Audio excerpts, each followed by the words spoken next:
This hour brought to you by Spencer Callahan Injury Lawyers, LA 21126. Offices in Baton Rouge. Hunt and Hill. Hunt Palmer, Jeremy Hill, holding down the middle of the day. Live from the Mercedes-Benz of Baton Rouge studios. It's Hunt and Hill. Now on 104.5 ESPN Baton Rouge. Welcome in, Hunt and Hill, on a Friday from the Mercedes-Benz of Baton Rouge studio, downtown in the capital city. I am Hunt Palmer, he is Hill. Jeremy Hill, Casey Gaines, and Taylor Sharp back there on the ones and twos. It is a Friday. Jeremy's going on vacation in about 5 minutes, so we'll see how locked in he is today. Mr. Hill, how are you? Look, man, I'm going to try to stay locked in for y'all, but my mind is on feet and sand and beverage in hand. That's what I'm headed for. I like the sound of that. I'm headed to Shreveport this evening, visit the new niece, play a little golf. The question is, look, the wife gets off at 5. She's going to get home at about 5:10. Is there any chance we can get out the door before 6 o'clock? I have my doubts. We got the cat, we got the baby, we got stuff, we got to pack the car. I'll be ready to roll. I'm efficient in packing. I don't do it necessarily the way that she would like me to do it, so therefore I'm not really allowed to do it without supervision. That's the way the things kind of go. So I think we're not going to leave till 6:25. That's my guess. It'll just be wildly inefficient. We won't get to Shreveport till after 10, but that's just the way it goes. But going to be a good weekend ahead. Let's knock out a couple hours of radio here, talk a little sports, and get on down the road. Angel Oak Home Loans brings your lunch hour each and every Friday. We'll talk to Ryan Shemp a little bit later. Got some baseball to chat about with him. Got Jeremy's lead toss coming up in hour number 2. Got Kyler Murray contract. Got a little bit of Saints talk with physically unable to perform list. Got 3 questions each NFC South team must answer before the start of the season. That's from CBS Sports. We'll talk about that in the second hour as well. But we start with the preseason poll from SEC Media Days. The media dispersed from Atlanta yesterday. Had apparently some shenanigans on the flight coming home from Matt, T-Bob, Jacob, and Rivers. But they got home. But the release of the preseason All-SEC teams as well as the predicted order of finish are out. And honestly, Jeremy, they went exactly the way that I thought they would, save one little tweak in the East. But basically, it's exactly how I thought that the media would rank it. They got Georgia winning the East, of course. They got 172 votes. The rest of the division got, that is 9. They got 172. The rest of the league got 9. Kentucky is picked to finish second in the SEC East. They got 4 first-place votes. Tennessee picked third in the SEC East. They got 1 first-place vote. Florida picked 4th. I thought they would have maybe switched that. South Carolina picked 5th. Missouri 6th. Vanderbilt is 7th. Some media member who probably thinks they are really, really funny and really made a great laugh for everybody here picked Vanderbilt to win the league entirely. Picked them to win the East and the SEC. A hilarious, awesome vote. That was really funny on your part. Or just dumb. But maybe you could argue the entire thing is dumb. And that's probably why this media person voted Vanderbilt to win the league. But they got 1 vote to win the league. So the East goes Georgia, Kentucky, Tennessee, Florida, South Carolina, Missouri, and Vanderbilt. Your thoughts on that early season, preseason order of finish? Yeah, I guess, I see what these NBA players are talking about with fanboys and the media and stuff. Like, who gave Tennessee the first place vote? We get Vandy gets. Everyone gets a first place vote, I guess. I guess it's just wide Florida open. doesn't. Missouri doesn't. Okay, well, I don't guess why not putting all those other teams on there. But, yeah, I think one of these exercises is just, one of these summer exercises. Not much you can really take from this. I think we know who the prohibited favorites are, but I think always every season there's a team who, outperforms, what we expect, and there's a team who probably falls a lot shorter than what we're expecting. So I think, with media days, concluding, I don't know how much talking kind of wins games or figures that out, but I guess people are going to pick their favorites and they're going to pick who they want to ride with. In the West, Alabama got 177 first-place votes. Only 4 did not go to them. Texas A&M picked to finish second with 3 first-place votes. Arkansas picked to finish third with 1 first-place vote. Ole Miss picked 4th. LSU 5th. Mississippi State 6th. And Auburn 7th. I thought they would pick Auburn last, and they did pick Auburn last. They were about 50 points behind Mississippi State, so a fairly significant drop-off to the last place there at Auburn. Your thoughts on that order of finish? Yeah, I guess, Auburn's not getting much love, man. Most of my life, Auburn's always had a pulse. They're always challenging right there, even sometimes being heavy rivals with LSU. It's crazy to see them not getting that respect right now, but really looking at that team, looking at, all the coaching changes, all the, transfers, the quarterback position, it's going to be a tough season. I would be very shocked if Auburn really, challenges and wins a lot of SEC games. It's for me 3-4 max is a max for me, and that's crazy to think about going in to this season for college football. Auburn's that one team, and it's a narrative every single year that if they're picked to finish first in the league, the bottom's going to fall out. If they're picked towards the bottom, they may jump up and surprise you. It's just kind of the way things have gone. Certainly was the case in 2013 when they made it to the national championship. Or was that 12? It was 13. 13, yeah, because 12 was the year Alabama and Notre Dame. So in 13, they were picked to be pretty bad and made it all the way to the national championship game. So we'll see. I don't think they're going to make the national championship game this year. But we had Flynn Foster, the owner over here, came over to my desk earlier today, said they're going to bring out the predictions today. I said, yeah. He goes, I said, I think LSU's going to be third. I said, I think they're probably going to be picked fifth. That's where they're picked, fifth, behind Alabama, A&M, Arkansas, and Ole Miss. Your thoughts on that? Yeah, I mean, when you finish in the last 2 seasons 500, you're not going to get much buzz. You're not going to get much pub unless you just totally just annihilated the transfer portal and looking at so many guys that departed this roster from last season. I can see it. I think with the new coaching staff, they're going to have a lot to prove. So as much as I want to put my LSU bifocals on and say, yeah, we're going to be first place, it's just they got a lot of work cut out for them to do going forward here. So, I mean, as much as, I would love to see them ranked a lot higher, I think it's pretty fair for right now. You're looking at, in the East, 176, 77, 180 votes in the East and 181 in the West. Georgia got 172 in the East, and Alabama got 177 in the West. It's almost unanimous. Is that a bad thing? I mean, to me, I can't put too much value on the preseason stuff. I think, like you just said, Auburn, sometimes they'll get you, sometimes they won't. You got to play the games. And so, yeah, these are, people are, throwing their opinions out there. It's not the Bible. It's just, But do you think they're going to play in the SEC championship game? No, I don't. You don't? No, I don't. I do not think that. Who's going to beat them? Man, if you had to pick one team that's not Georgia or Alabama to make the SEC championship game, who would you pick? I'm gonna go with I'm gonna get a little wacky here. I'm gonna go with Tennessee in the East. I like that. Wait a second. You just started the segment saying you had one guy voted Tennessee to win. That's a stupid thing because you got to be a fanboy, and then you pick Tennessee to win. Yeah, let's do it, man. Let's see. Let's shock the world, Hendon. Let's do it. Okay. All right. So that's your look at the predicted order of finish. I mean, my point is okay, I think Alabama and Georgia have so far exceeded everybody else in the league that it's so top heavy that it's almost boring. And there may be a point where you've got to almost readjust your expectation if you're a fan of anybody else. Probably can't make it to Atlanta because those two teams are way better than everybody. But let's try to go 9-3. It's just an odd thing for me to have to wrap my brain around. I'm not used to that. Yeah, no, it's definitely new, and I think for right now, we've seen the tops be the top for a long time, and you see Kirby just get that huge extension. We know Alabama isn't going anywhere. It's like the perennial powerhouses are going to be the perennial powerhouses. So for me, I think there's a lot more parity in the SEC now with a lot of these teams on the up and coming. Will they be able to challenge the guys at the top? I think so. I think we saw Alabama have some really close calls last year, and LSU played them really close. We saw that A&M game. And obviously Georgia, to me, the East was just so far behind last year. They really didn't get any sort of challenge for most of the season. I think the East is, you see Kentucky on the rise, you see Tennessee on the rise. Who knows what Florida's going to be? I think with that, maybe one of these teams gets clipped, maybe once, maybe twice. Hope so. I hope so for sure. There are 181 first place votes to win the league championship, not division, the whole thing, to win the SEC championship game. 181 votes. How many do you think Alabama got? 188, you said? 181 total. 181. I would say 170. That would leave Georgia with 11? Yeah.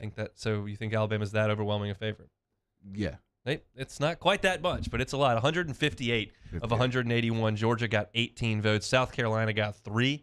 And then Vanderbilt got their 1, and Texas A&M got 1 as well. Sure, that was Olin Buchanan or Billy Lucci.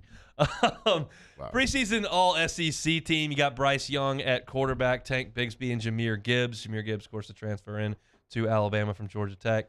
As the running backs, the wide receivers, LSU got one on there. Kayshawn Butte. Jermaine Burton, first team All-League preseason transfer from Georgia to Alabama.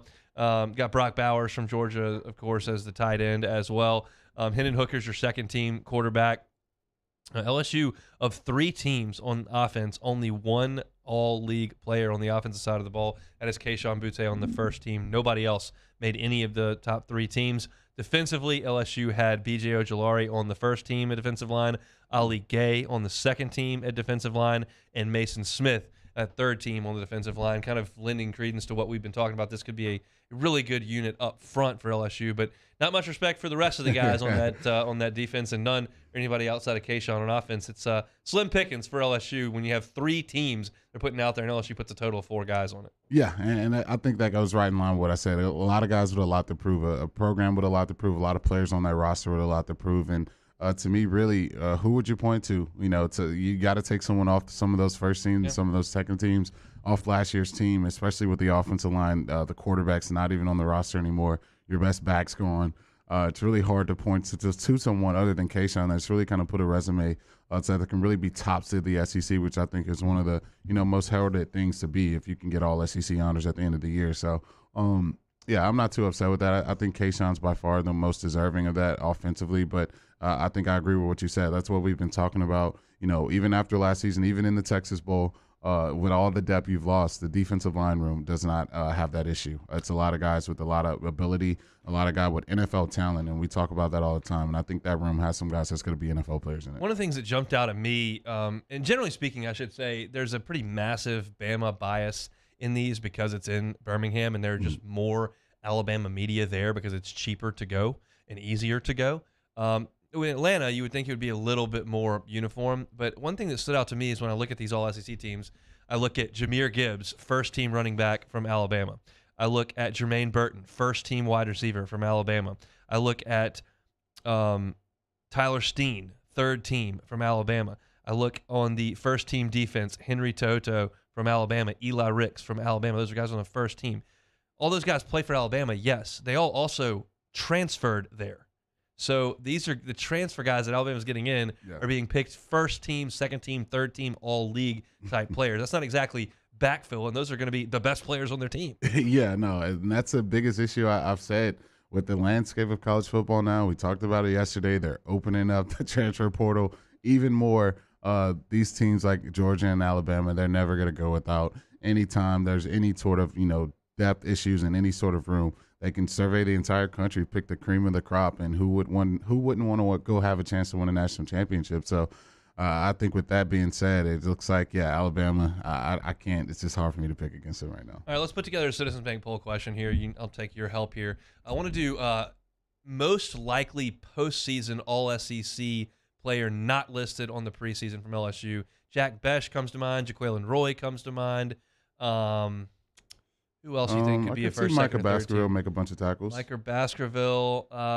He made a bunch of tackles. Any of the corners? I don't know. Not any of the cornerbacks. No, we got the edge rushers kind of covered. Offensive line.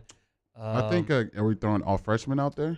I mean, if you think they can make all league. I think Will Campbell can be an all freshman SEC player. Yeah, all freshmen. I'm talking about all league. All league. Eesh, Yeah. eesh. I think Besh and Jaquelin Roy, the first two that came to mind. We'll put those two on there. Who do we have so far? We got Besh, Baskerville, Jaquelin. Yeah. Look for one more. Guy that could be an all-league type player. Let me go. Malik Neighbors? Yeah, why not? Malik. All right, there you go. Jack Besh, Malik Neighbors, Jaquelin Roy, or Micah Baskerville. Most likely LSU player not on the preseason All-SEC team that will end up there after the season is over. We're off and running here on a Friday edition of Hunt and Hill Lunch Hour presented by Angel Oak Home Loans. When we come back, a lot of money this week. I don't know if it's the best investment. We'll talk about that next on Hunt and Hill. Hunt Palmer and Jeremy Hill. It's Hunt and Hill. Reliable Roofing and Construction, ReliableRoofingBR.com. If you want options for your shingles, they got them. They got the highest quality of shingles, and they've got a 5-year labor guarantee over there at Reliable Roofing and Construction. Yeah, so happy to tell you guys about Reliable Roofing, a family-run, owned and operated residential roofing company. They've been in business since 2008 with over 30 years of roofing experience. Look, I'm out of the insurance game now, but this is the time of year where the insurance agents are sweating a little bit because the storms are coming. You want to make sure your roof is ready for that. And in the event that something does happen when a storm rolls through, make Reliable Roofing and Construction your first call. Lionel Hayes is going to visit every single job site. He's the owner. That's his responsibility. He takes it very, very seriously over there at Reliable Roofing and Construction. Check out the website, reliableroofingbr.com. You can check out all their before and after pictures. If you're a senior citizen or a teacher, 10% off this summer on your roofing needs. Reliable Roofing and Construction, reliableroofingbr.com. Our listeners fire up their opinions on the jimsfirearms.net hotline at 499-1045. Keep listening for your next chance to shoot us your thoughts with the jimsfirearms.net hotline on 1045 ESPN Baton Rouge.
For a Friday edition of Early Line, as we preview the sports weekend and give you some picks as part of our daily spread, plus our final thoughts from the SEC football media days. Join us 2 to 3 p.m. on 104.5 ESPN Baton Rouge.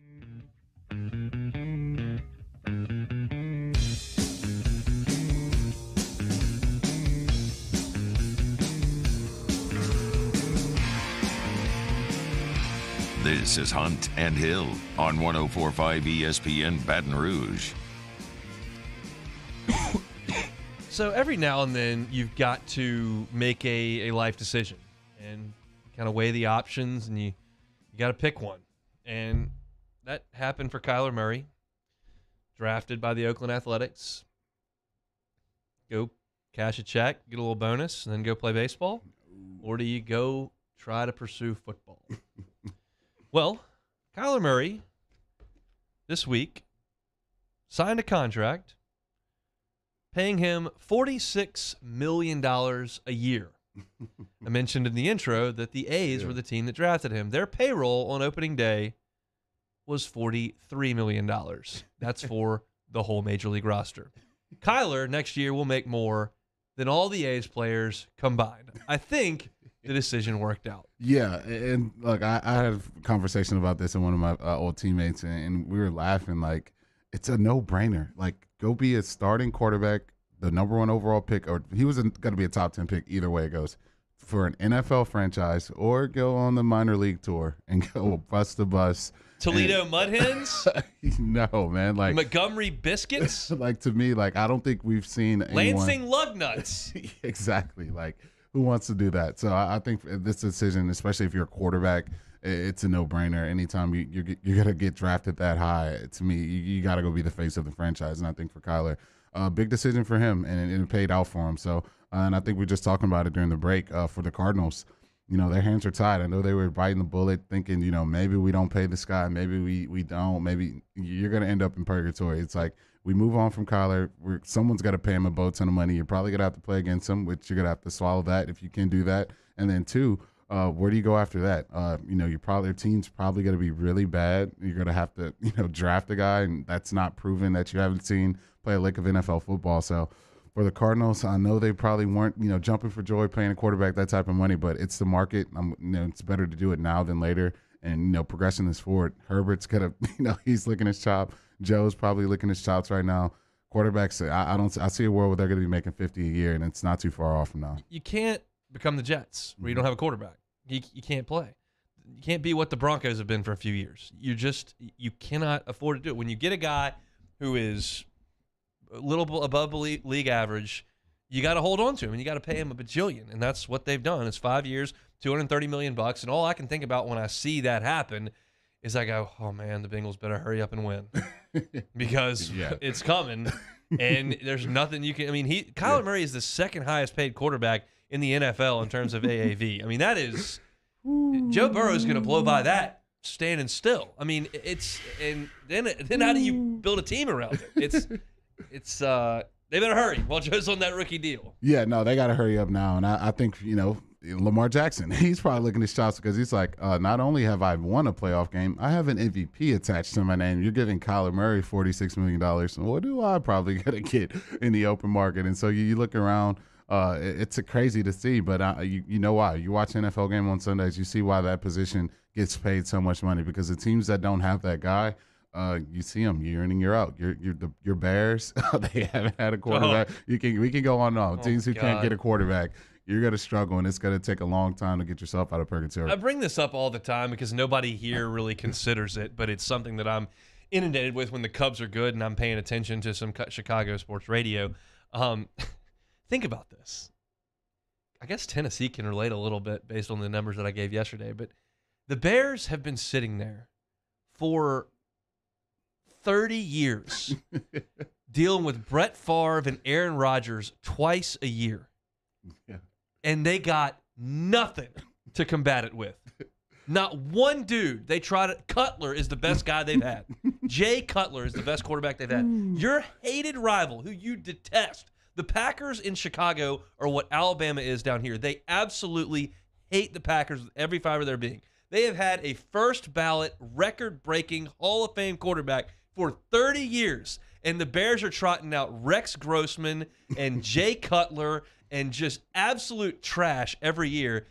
Yeah, it is a tough life up there for a Bears fan, and then it gets cold and it's miserable. Yeah, no, that's why I say, like, as an organization, you feel like your hands are tied, because think about the Chicago Bears. You're like, okay, we just moved on from the Jay Cutler era. We're about to get a top 10 pick. As a matter of fact, we're going to trade up and get the number 3 overall pick. Oh, we're in a great spot here. Look at this draft. You got Watson. You got Mahomes. You know what? Let's go get Mitchell Trubisky. That's gonna be our guy. We got a top 5 pick. We got our quarterback. That's exactly where our organization wants to be. No, that's not always the answer, because you got guys, you know, you get paid a lot of money to make draft picks, and then you draft a guy like Mitchell Trubisky, and then you set your organization back another 5 or 6 years. So, yeah, this quarterback thing, you got a guy that's in that top 15, maybe a little above that. You got to bite the bullet, man. You got to roll with him and see what happens after that. And this is why I think the Saints are going to have Jameis for a long time, because cutting bait is just excruciating. Because you can end up with Daniel Jones as your quarterback. You can end up with, Sam Darnold as your quarterback, Mitch Trubisky as your quarterback, Drew Lock as your, you cannot win. And if you've got a guy you think is functional, you hold on to it like grim death. It's just, It's brutal. And I mean, when I look at the salary cap and I look at them paying this much money for a guy who's a 500 quarterback in his time, Yeah. it's like, God, that just doesn't make sense. But then I look at the flip side and say, just cut the check. And you cannot slip into the abyss. It'll just kill you. Yeah. Now I look at the Raiders, what they did with Derek Carr. A lot of times, Absolutely. up and Cut down. the check. Yeah, up and down, up and down. Okay, we're not making the playoffs every year. Is Derek Carr above that top 15? It's like, yeah, he is. So I mean, at least we'll be competitive. At least we'll have a pulse. Like, the last thing you want is not have any pulse. You're going through entire regular seasons with no chance of making the playoffs. No organization wants to be there. So you got a guy that, like you said, Kyler's barely, not even above 500. I mean, what are you going to do? What happened to them at the end of the year last year? I mean, when they were so good, they were top of the power rankings by a lot of people, were leading that great division, and then kind of the wheels fell off. Yeah, Kyler started missing games. Kyler, look, I had him as my fantasy quarterback. He was riding high. We're just crushing people the first 8 weeks of the season.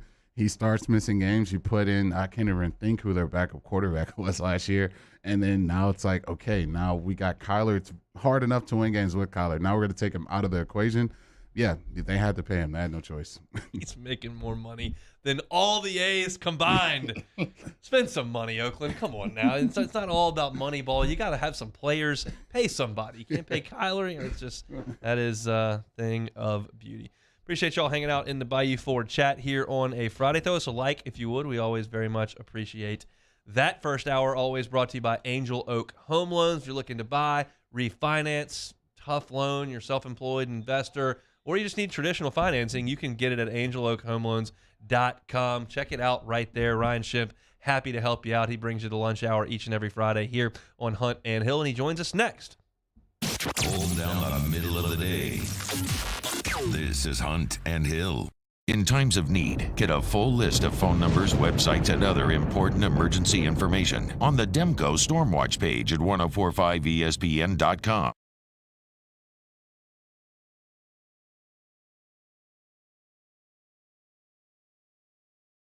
RP and all new Bayou Ford vehicles come with a 1 million mile powertrain warranty. If you need sales or service, the crew at Bayou is going to do right by you. Crime has serious consequences, but anyone can make a mistake. If you find yourself in trouble with the law, know that you have rights and it's okay to demand them. The law offices of O.C. Brown are here to protect you and your rights. Felony or misdemeanor, DUI or drug charge. No matter what crime you're accused of, you still have rights. Let the law offices of O.C. Brown uphold them. Call 225-343-1111. Your law firm for a lifetime. And this year, 2022, it's time to finally treat yourself. Bring your boat to the next level with front-to-back boat service. You want the latest and greatest marine technology? You want to go to the place that has not one, but two NMEA-certified techs. Family-owned and operated by the Sherman family for 30 years, Front-to-Back is the answer in Baton Rouge for all of your custom boat needs. So head to front-to-backboatservice.com or find them on Facebook, Front-to-Back Boat Service. My own people call me an Uncle Tom. I play music. Been wined and dined by royalty. Trying to bring people together. All people. But regardless of all that kind of stuff, I'm still Louis Armstrong. Here's the man you're waiting for, the king of jazz, Louis Satchmo Armstrong.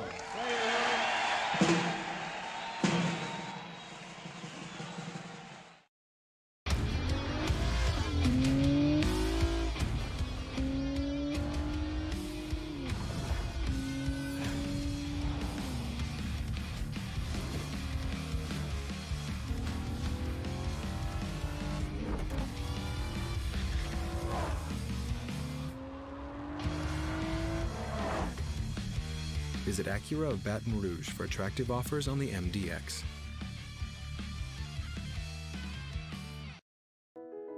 I've been doing business with Luba for 25 years.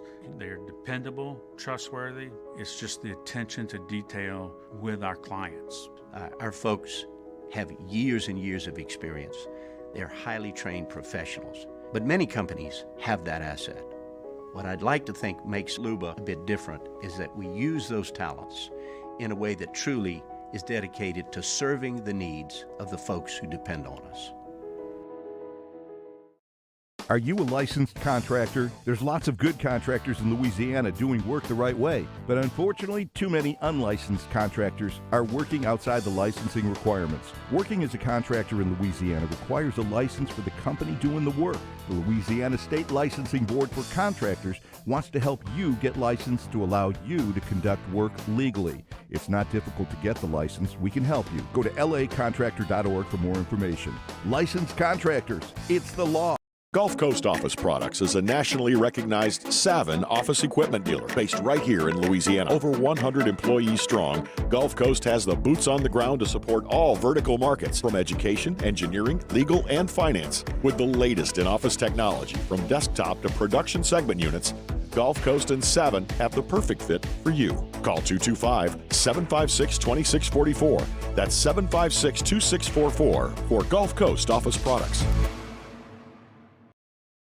The best things in summer are unofficial.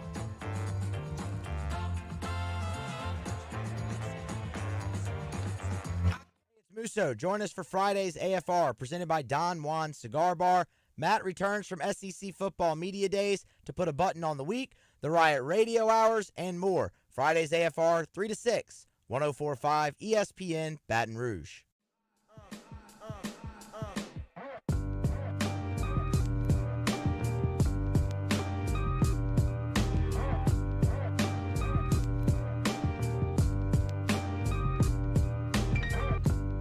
Hunt and Hill, 104.5 ESPN Baton Rouge. You know, when the draft was going on Tuesday, I'm sitting in my cubicle watching the draft names roll down, and one of the salespeople comes over and goes, "What are you doing?" And I go, "Rooting for dreams to be shattered." You feel so slimy this time of year. You got these 18-year-olds who wanted to play Major League Baseball their entire lives, and I'm sitting here going, "Please don't draft him, please don't draft him, please don't draft him." And it feels slimy, but look, I have a rooting interest here. Got to pull for the Tigers, a guy who played for the Tigers and then in the major leagues, Ryan Schimpf. He joins us each and every Friday via Angel Oak Home Loans. Ryan joins us now. How are you, sir? Good, guys. How y'all doing? Doing good. Tell me what your thoughts are. I don't know that there was a ton of buzz around you as a high school prospect, but certainly after college, you were a guy that was drafted after a couple of years. Put it in perspective, these 18-year-olds who are leaving high school who have a chance to come play at LSU, but are also taking phone calls with a lot of dollar signs attached to them. Yeah, I think they're in a little tougher situation. I mean, when I was in high school, it wasn't even a thought. I don't even know if I was on the radar for anybody. I mean, for me, being an LSU kid, it was just LSU, and that was it. That was the big leagues for me. But it's a little bit challenging for them now, I got to believe, just because baseball's grown so much. College baseball's grown so much. A lot of good schools to go to. But, you know, when you get some money thrown into you, especially if it's life, family changing money, sometimes it can be hard to turn down. And I mean, we can all see that Major League Baseball is going younger, so I feel like you get a quicker opportunity now when you get into pro ball too. So it's definitely a hard decision, but I mean, for me, I'm a big college guy, and especially playing at LSU, it's an experience you'll never forget, and it's going to help you even after, you know, in pro ball and after baseball. In your experience, they're talking about, you know, kind of contracting some minor league teams, trying to offer housing to them, improve quality of life. What's the thing they need to improve the most in terms of how minor league baseball players' quality of life is assessed? Yeah, I mean, the housing was a big help. You know, it was tough playing the minor leagues. At the same time, I didn't care because I loved it. So if you love it, you'll figure out a way to make it work. So, I mean, you really didn't have to pay me much for me to be happy. But at the same time, it was a struggle not making any money, being in New York, being in Buffalo, New York. And I don't even know I think that was the first time I might have had a comma in my paycheck. And I don't know how you're supposed to live and rent a place to live in New York and eat in addition to that. And you might have a family. So, I mean, to me, it's, you know, if you can make more, that would be great. But, you know, it's, you know, I think giving them a place to live for free is a good step. We saw a quarterback just sign a big deal, and he passed up on going to the minor leagues. and he's making $46 million going to this season, which is Kyler Murray. The A's entire roster is getting paid $43 million. Do you think that's an indictment towards the A's that they should probably be paying their baseball players a little more money? I think we've been talking about. I think the A's have been in the spotlight for a long time. I saw an article. I don't know if it was true or not that their all-star pitcher was booked a coach flight. Yep. I don't know if that's true. Astros had to pick him up. But it's like, goodness. I mean, get off your wallet one time. I mean, I don't get it. But I think they're set on trying to figure out how to win and not spend any money. I need the A's to win some games. I'm very invested in the Oakland A's this year because I need the Cubs to finish with the worst record in baseball so they can get the first pick and take Dylan Cruz. That's my entire focus for the second half. Second half got cranked up yesterday. You played on some major league teams that weren't necessarily in contention. What's the second half like for teams that, I mean, certainly we know what it's like if you're in contention. It's a grind, but for the teams that are not, what's the second half like? It's fun, man. It's kind of you get that all-star break, and then the second half's kind of like a breath of fresh air. But at the same time, your stats aren't going anywhere. So I think we talked about this last week. It's this is the biggest time for everybody to baseball is a little bit selfish in the sense of it's team oriented, but at the same time you want to do your best and finish up the best. So this is where you really need to put in the hard work and finish strong because this can make or break the numbers at the end of the year for yourself and for your family. If you got a contract or a future contract riding on it. So you definitely, if you're not in contention, that's the goal is be with your boys out there to win as many as you can, but at the same time finish strong to put yourself in a better position next year. Ryan Schiff, Angel Oak Home Loans, our guest here each and every Friday on Hunt and Hill. Let's shift back to college on this side of things because as I look at the numbers, depending on what goes on in the draft, you're going to be somewhere in the neighborhood of like 10, 11, 12 guys too many on this roster entering the fall. I don't know if that was ever the case when you were in Baton Rouge, but that's got to create a pretty significant amount of competition in the fall. You're not playing for wins and losses. You're playing for your spot on the team. Yeah, I mean, look, I mean, that's kind of part of it now. I mean, I don't think when I was there, we didn't have to deal with it as much. I don't think we signed a huge excess of guys. I really don't remember. I know previously they did that a little bit more, but yeah, I mean, it definitely creates some competition, and everybody's the best player in their high school team coming in, so you're not going to walk in there immediately and be the star or be the everyday guy. So I mean, I think anytime you get competition, the better, and really the cream rises to the top. Now, I really, everybody kind of knows this. I go out to a lot of the fall scrimmages because I really enjoy it. The weather's really nice, and I grab an icy and just watch a little baseball with some headphones in, and I enjoy it. Plus, I get a little bit of information for the show and for what's coming in the spring. How did Paul Maneri handle the fall? What are your memories of fall ball? Man, fall was fun, but it was a grind too. Yeah, I mean, a lot of competition, especially the first year for sure, even the second year with Coach Maneri, just because we kind of had it was his first year or two in. We had some other guys, and he really just had to see what he had. So it was a lot of competition. We did a ton. I mean, they really kicked our butts in the weight room. That's the thing that I remember the most, and what I think is a big part of why we were successful in 2009 is just because we built some good team chemistry because we worked so hard in the weight room and the strength coaches just crushed us. Conditioning tests. I mean, some of the football guys that were there, they were like, "Oh my God, I can't believe y'all are doing this. Y'all just play baseball." So that's the thing that I remember the most was the conditioning in the weight room. We were always competing in something. We're talking about money there with Kyler Murray. Juan Soto got a offer from the Nationals for $450, and he put it in the shredder and said, "Trade me." So, what do you think about that? Man, it's I wish I could be in that position to pass it up or take it. I think Angel Oak may be looking for another rep if you had gotten a $450 million contract. I mean, geez, it's tough to pass that up. I guess he really either wants. I mean, if I had to speculate, either he really wants out of DC or wants them to make some kind of a commitment to build something around it. But that is tough. I don't care who the team is. So that's I guess kudos to him for being able to make that decision, because that's a tough one. Speaking of guys turning down money, my Yankees and Aaron Judge, he's been caught up in arbitration with the team. What's your thoughts on that? Do you think that's good or bad for the major league players who are trying to get paid? Yeah, I think that's always been a battle, arbitration for so long.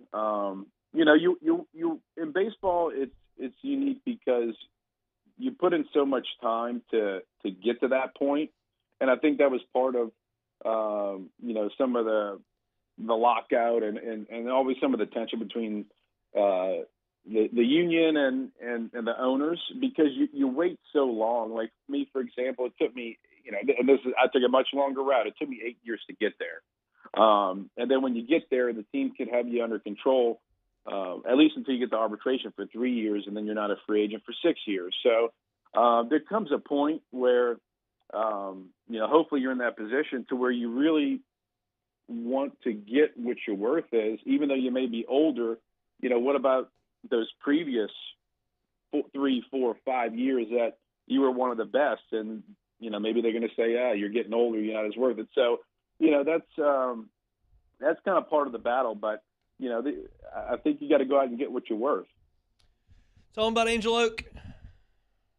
Yeah, guys. So if you're looking to buy or refi, whether you're self-employed or an investor or just need a traditional loan, I'd love to help you all out. If you've had trouble and you're self-employed getting a loan, we have some good options for you where we can qualify you just off of bank statements alone, no tax returns. So if you're in the market, give me a shout. You can look me up on Facebook or Instagram, or just Google Ryan Shemp at Angel Oak Home Loans.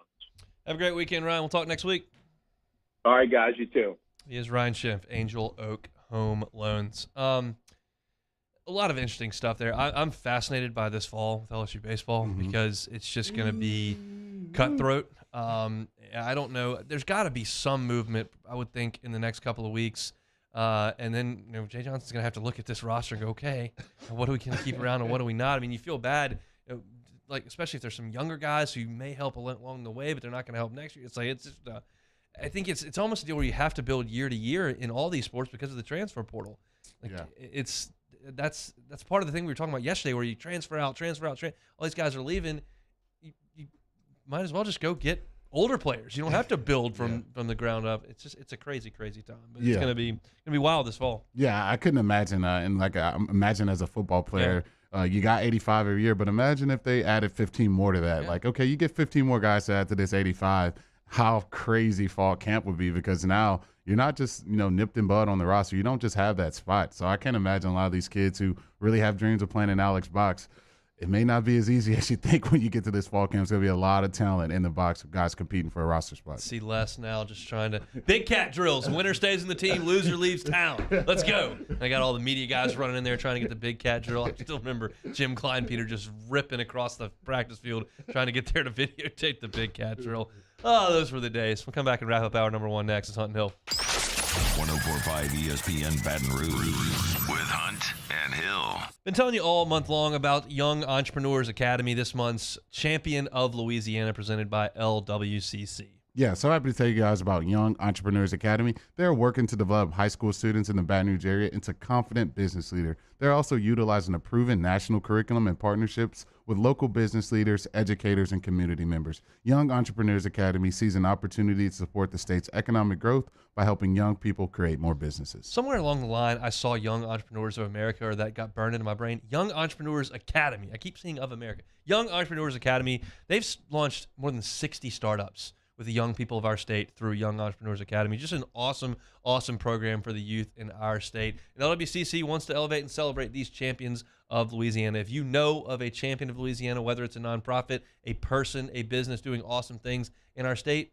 go to lwcc.com/Louisiana Loyal and nominate them to be a champion of Louisiana so we can tell that story. We really honestly mean that. We want to celebrate these great things that are going on in our state. Young Entrepreneurs Academy is certainly one of those. Young Entrepreneurs Academy, this month's Champion of Louisiana, presented by LWCC. This week on DropBiscuit.com or wherever you listen to podcasts is our new series, Pops, the Louis Armstrong story. Pops is brought to you by New Orleans & Company.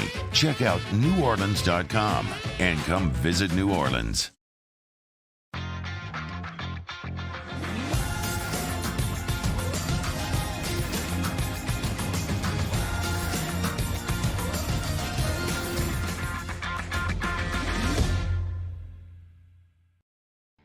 Bayou Chrysler Dodge Jeep Ram has $10,000 off MSRP on all new 2022 Ram Black Widow trucks in stock. All new Bayou vehicles come with a 1 million mile powertrain warranty and free delivery. If you need sales or service, the crew at Bayou is going to do right by you. Service Master Elite create clean, disinfected work environments. As a local business, we take pride in serving the New Orleans and Baton Rouge areas. Our cleaning protocols follow CDC and OSHA standards for healthcare settings, offices, senior living, restaurants, and industrial plants. Contact Service Master Elite to get your operation ready for reopening with germ disinfection cleaning.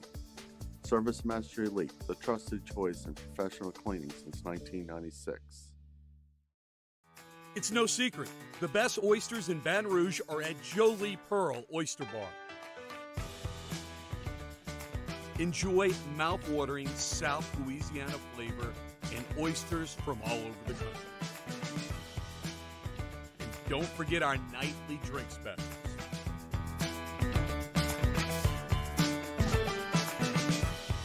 Jolie Pearl Oyster Bar, located in downtown Baton Rouge. Eli's always been into grilling. It took us a while to see it, but the signs were there. What are you doing, Eli? I knew grilling was my thing. I have been talking about it throughout my career. Happy with the results? I am. Got the new grill from barbecueguys.com. It performed great. My advice, as I always told my boys, do more of what you're born to do. Barbecue Guys, for those who were born to grill. You want cheese on your burger, Pops? I'll take a little cheese.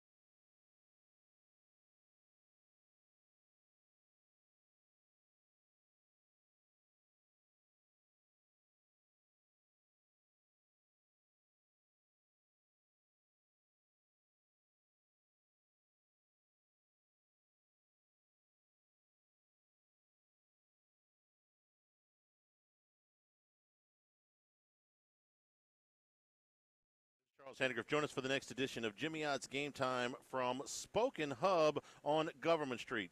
Troy Macker from Bet Rivers and Jimmy Odd from California. Jimmy Odd's Game Time, presented by Bet Rivers, 6 p.m. weeknights on 104.5 ESPN Baton Rouge.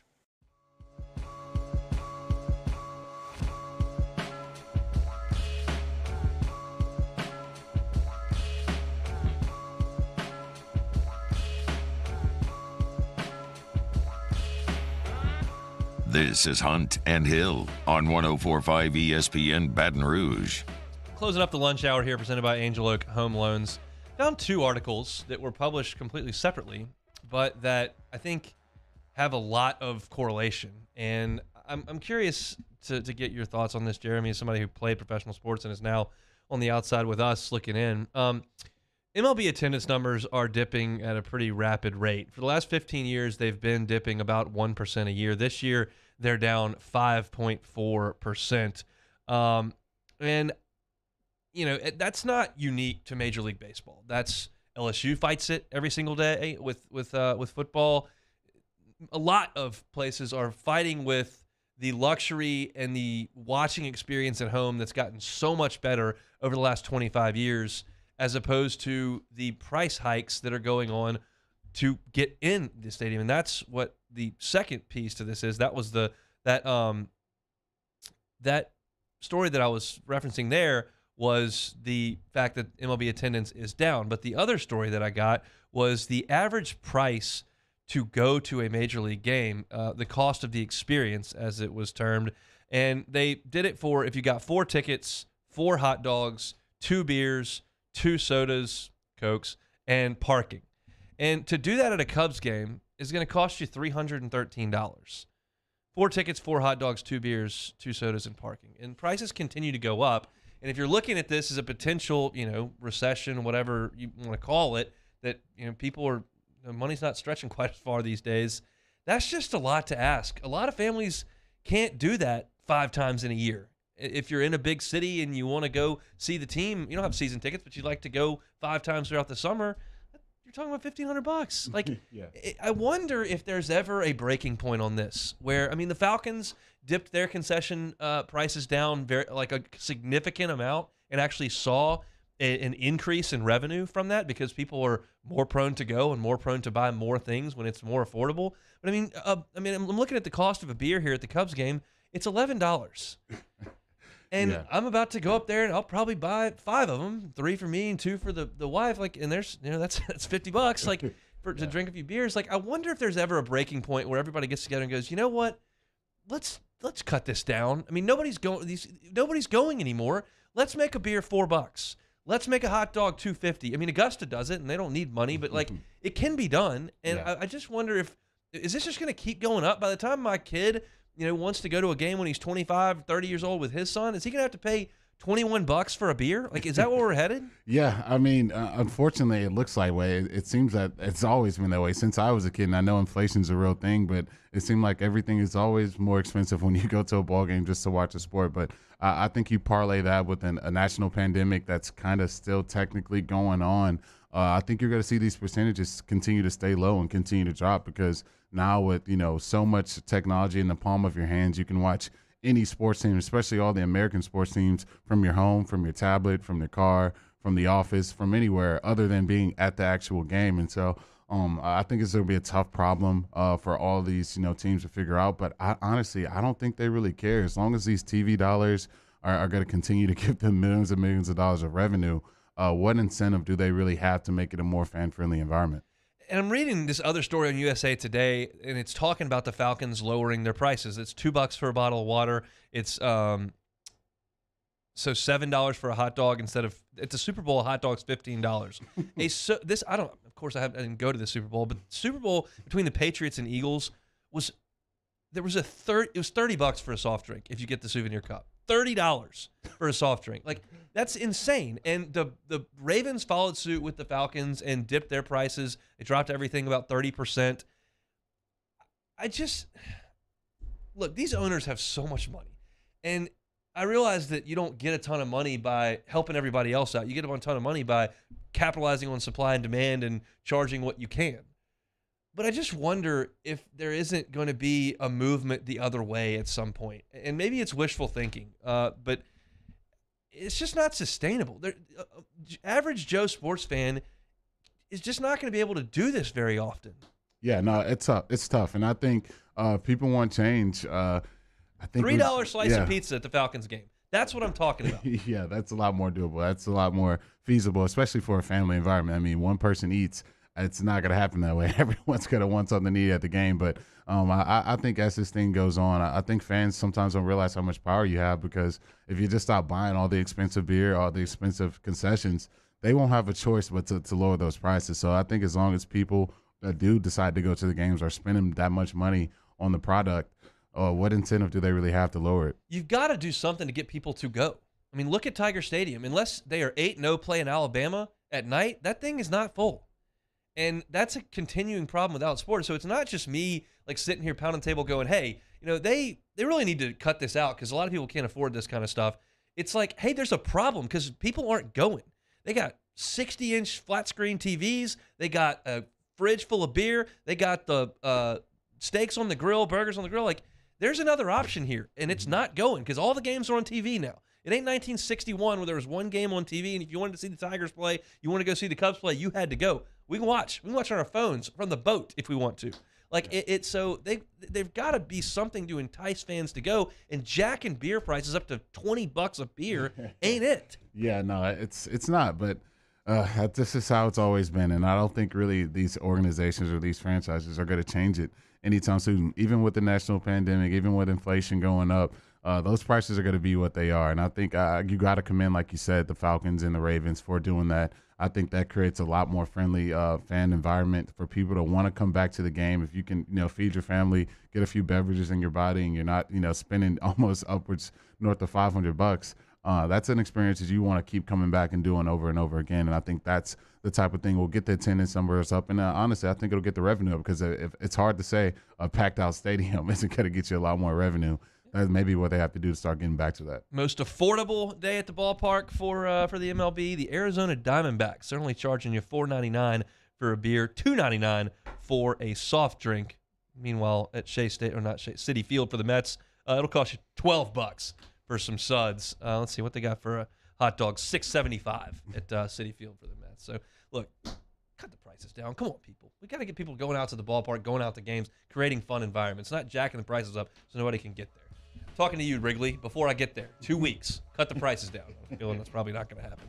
All right, that's hour number 1 here in the books, Hunt and Hill. Appreciate Ryan Schiff for jumping on. Angel Oak Home Loans bringing you the lunch hour each and every Friday. Looking for buy, refinance, Angel Oak Home Loans, Ryan Schiff, he is your guy. Lots to get to in hour number 2, our last hour of the week. Talking about the NFC South, Jeremy's lead toss. It's coming up at the top of the hour. Don't go anywhere. Listening to Hunt and Hill.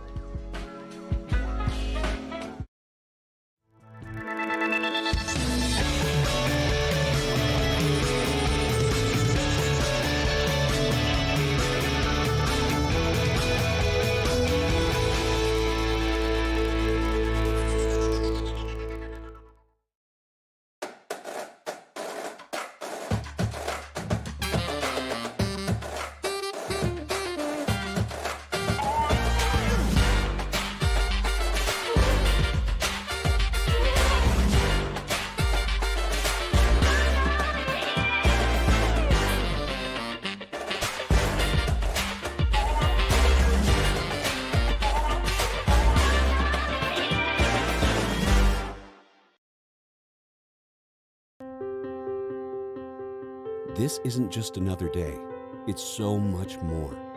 Kelly's life was put on hold when her auctioneer primary care doctor discovered a rare blood disorder. Her doctor connected her to an auctioneer care team of cancer, heart, and kidney specialists. With multiple primary care locations around Baton Rouge, same-day appointments, and online scheduling, we're relentless about keeping you healthy. Auctioneer Baton Rouge, innovating healthcare for Kelly. Crime has serious consequences, but anyone can make a mistake.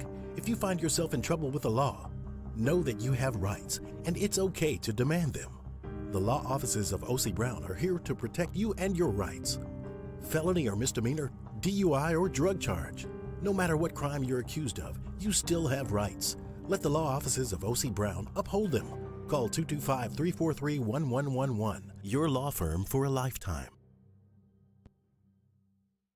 And this year, 2022, it's time to finally treat yourself. Bring your boat to the next level with front-to-back boat service. You want the latest and greatest marine technology? You want to go to the place that has not one, but 2 NMEA-certified techs. Family-owned and operated by the Sherman family for 30 years, front-to-back is the answer in Baton Rouge for all of your custom boat needs. So head to front-to-backboatservice.com or find them on Facebook, Front-to-Back Boat Service.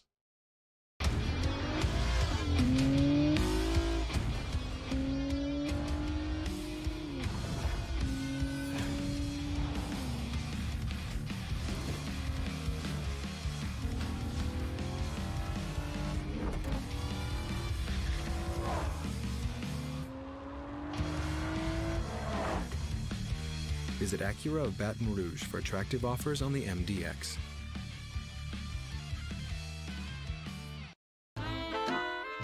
My own people call me an Uncle Tom. I play music. Been wined and dined by royalty. Trying to bring people together. All people. But regardless of all that kind of stuff, I'm still Louis Armstrong. Here's the man you're waiting for, the king of jazz, Louis Armstrong.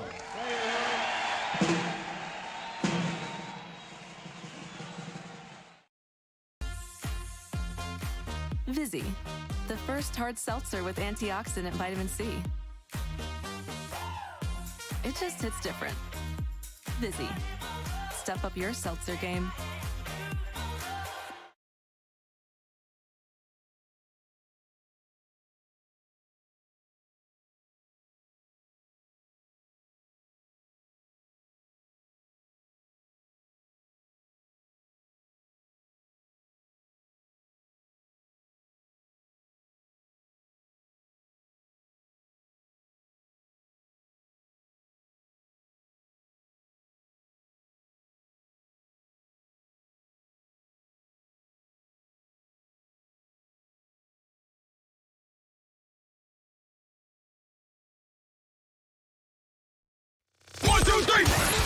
Hunt and Hill.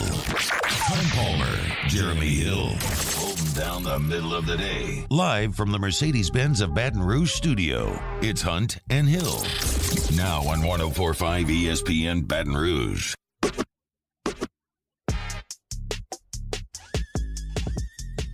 One more hour to go. Working towards the weekend here on Hunt and Hill. Before we get to your lead toss, something happened yesterday. I want the Bayou Ford chat's thought on this. So we had our flights booked for Chicago a few months ago. We've had this booked really since I think the spring, and got an email from United Airlines, said, "Hey, your direct flight that was going to get you in at 9:45 a.m. is being now rerouted. You got to stop." I didn't even see where the connection was, but we weren't going to land in Chicago until like 1 o'clock, and the game's at 1:20. And I said, "Well, that's unacceptable. I'm not getting to the Cubs game in the 5th inning the one time I go in the last 3 years. So we're not doing that. We gotta." So we booked it via points. So we transferred the points, and we were going through our credit card, and they were gonna book us on another flight, and they did. And it's gonna get us there at 10 o'clock, and it's all well and good. It's on an airline I've never flown before though, and I've gotten some interesting looks when I told a couple people. We're flying Spirit Airlines. Okay, it's aggressive. Have you done this? Yes, a couple times, and I don't know if I I'm. have not heard rave reviews. Oh no, it's you're gonna have an experience. I'll tell you that. One of my buddies said, "You better bring alcohol." I said, "Well, they're not gonna allow you to bring alcohol on the plane." But I've never flown Spirit Airlines. I'm 34. I've flown a couple times a year for a long time. I've never really had any significant flight issues. This is a direct flight. How bad could it be? Is my thought. But like, I'm getting some significantly interesting looks and comments when I tell people we're flying on Spirit. So 2 weeks from today, we're hopping on the big yellow tube and headed to Chicago on Spirit Airlines. So if you've got any suggestions in the Bayou Ford chat, we're all ears here on Hunt and Hill. All right, let's get to it. Lead toss. The lead toss. Hill trying to go to the outside, turns it upfield, and he breaks it into the clear. He's down to the 10. He's still going. Touchdown, Jeremy Hill. The lead toss to Jeremy Hill. Hill to the 20. Hill to the 10. The MVP is in the end zone for LSU. Touchdown, Tigers. Here's the lead toss to Jeremy Hill. All right, so I had to slap myself a couple times when I was getting preparing for today's lead toss, because it really reminded me that football season is actually here. Like, we're around the corner, and being that I'll be off all next week, it's really going to be up on me coming up here shortly. So I thought today would be no better chance to talk about what I'm most looking forward to for this LSU's football team, especially in this fall's camp. And I think there's some big storylines that can really, change the face of this football team and how they're looked at for years to come. And I think starting off, kind of the biggest Achilles heel from last season for me, and I'm going to really be paying close attention to this, and that's the offensive line. I think that's a group that's really going to, really show how well this offense can play for the rest of the season, because I know Coach Denbrock's going to want to run the ball. I know they're going to want to have the quarterback protected, whoever they decide to put in that starting spot. And so I'm going to be really, really looking close. And so for me, I'm looking at Charles Turner. I think if he can shore up that center spot, that's a position that, we talk about the baseball team having a catcher. I think for this football team, having a center that can play at a high level, it's been a very, very long time since we've had that. So I think if you can get that guy playing at a high level, I like the tackles. Anytime you're putting a freshman 5-star prospect and starting at the left tackle, I know it's a lot to chew, but I feel very comfortable in Will Campbell. And I think guys in the transfer portal, I'm looking at Tremont Shorts. I'm seeing if he can come in and bring anything, and Miles Frazier looking at him too. And I think for me, the biggest name I'll probably be looking at is Cardell Thomas. It's a lot of buzz, a lot of praise he's gotten coming into Baton Rouge, and it seems to be he's getting a lot of the first team reps. So if he can step up and be a big time player, I think this offensive line can be reputable enough to have an offense that can be feared by a lot of teams in the SEC. I couldn't tell you who the interior three are going to be. I mean, Campbell's going to be the left tackle, and Wire's going to be the right tackle. Campbell is going to be a great player at LSU. I think he's going to take his lumps this year. That's just going to be part of it.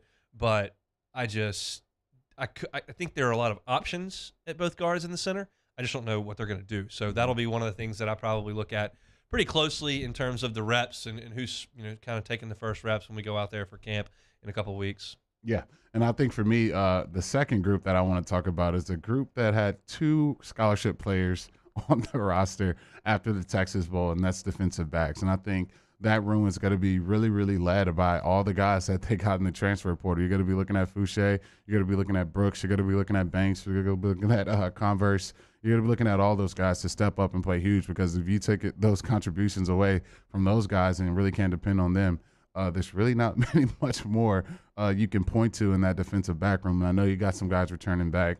I think Jay Ward is poised to have a big year. I want to see Major Burns back out there. I think Sage, he took his lumps last year. We're talking about Will Campbell taking his lumps. Sage took his last year, so hopefully he can take a big bump in his play. But I think the defensive backs, because of the depth issues, I'm going to be paying close attention to see kind of who rises to the top and who can really be a player for the Tigers. TV got left on SEC Network yesterday in the house, and we were doing the dishes at the end of the night, and looked over, and there's Joe Fouché making an interception against Penn State on my TV, making an interception in the end zone in his last game as an Arkansas Razorback. I was like, well, I'd like to see a little bit more of that going up this year. LSU's very veteran in the secondary. They've got a lot of guys that have played a lot of football.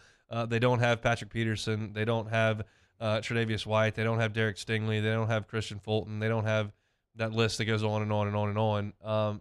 I think they'll be fine back there. I just don't think they're not going to have a first-round pick out of the secondary. Yeah. And speaking of first-round picks, we've had a couple from this running back room.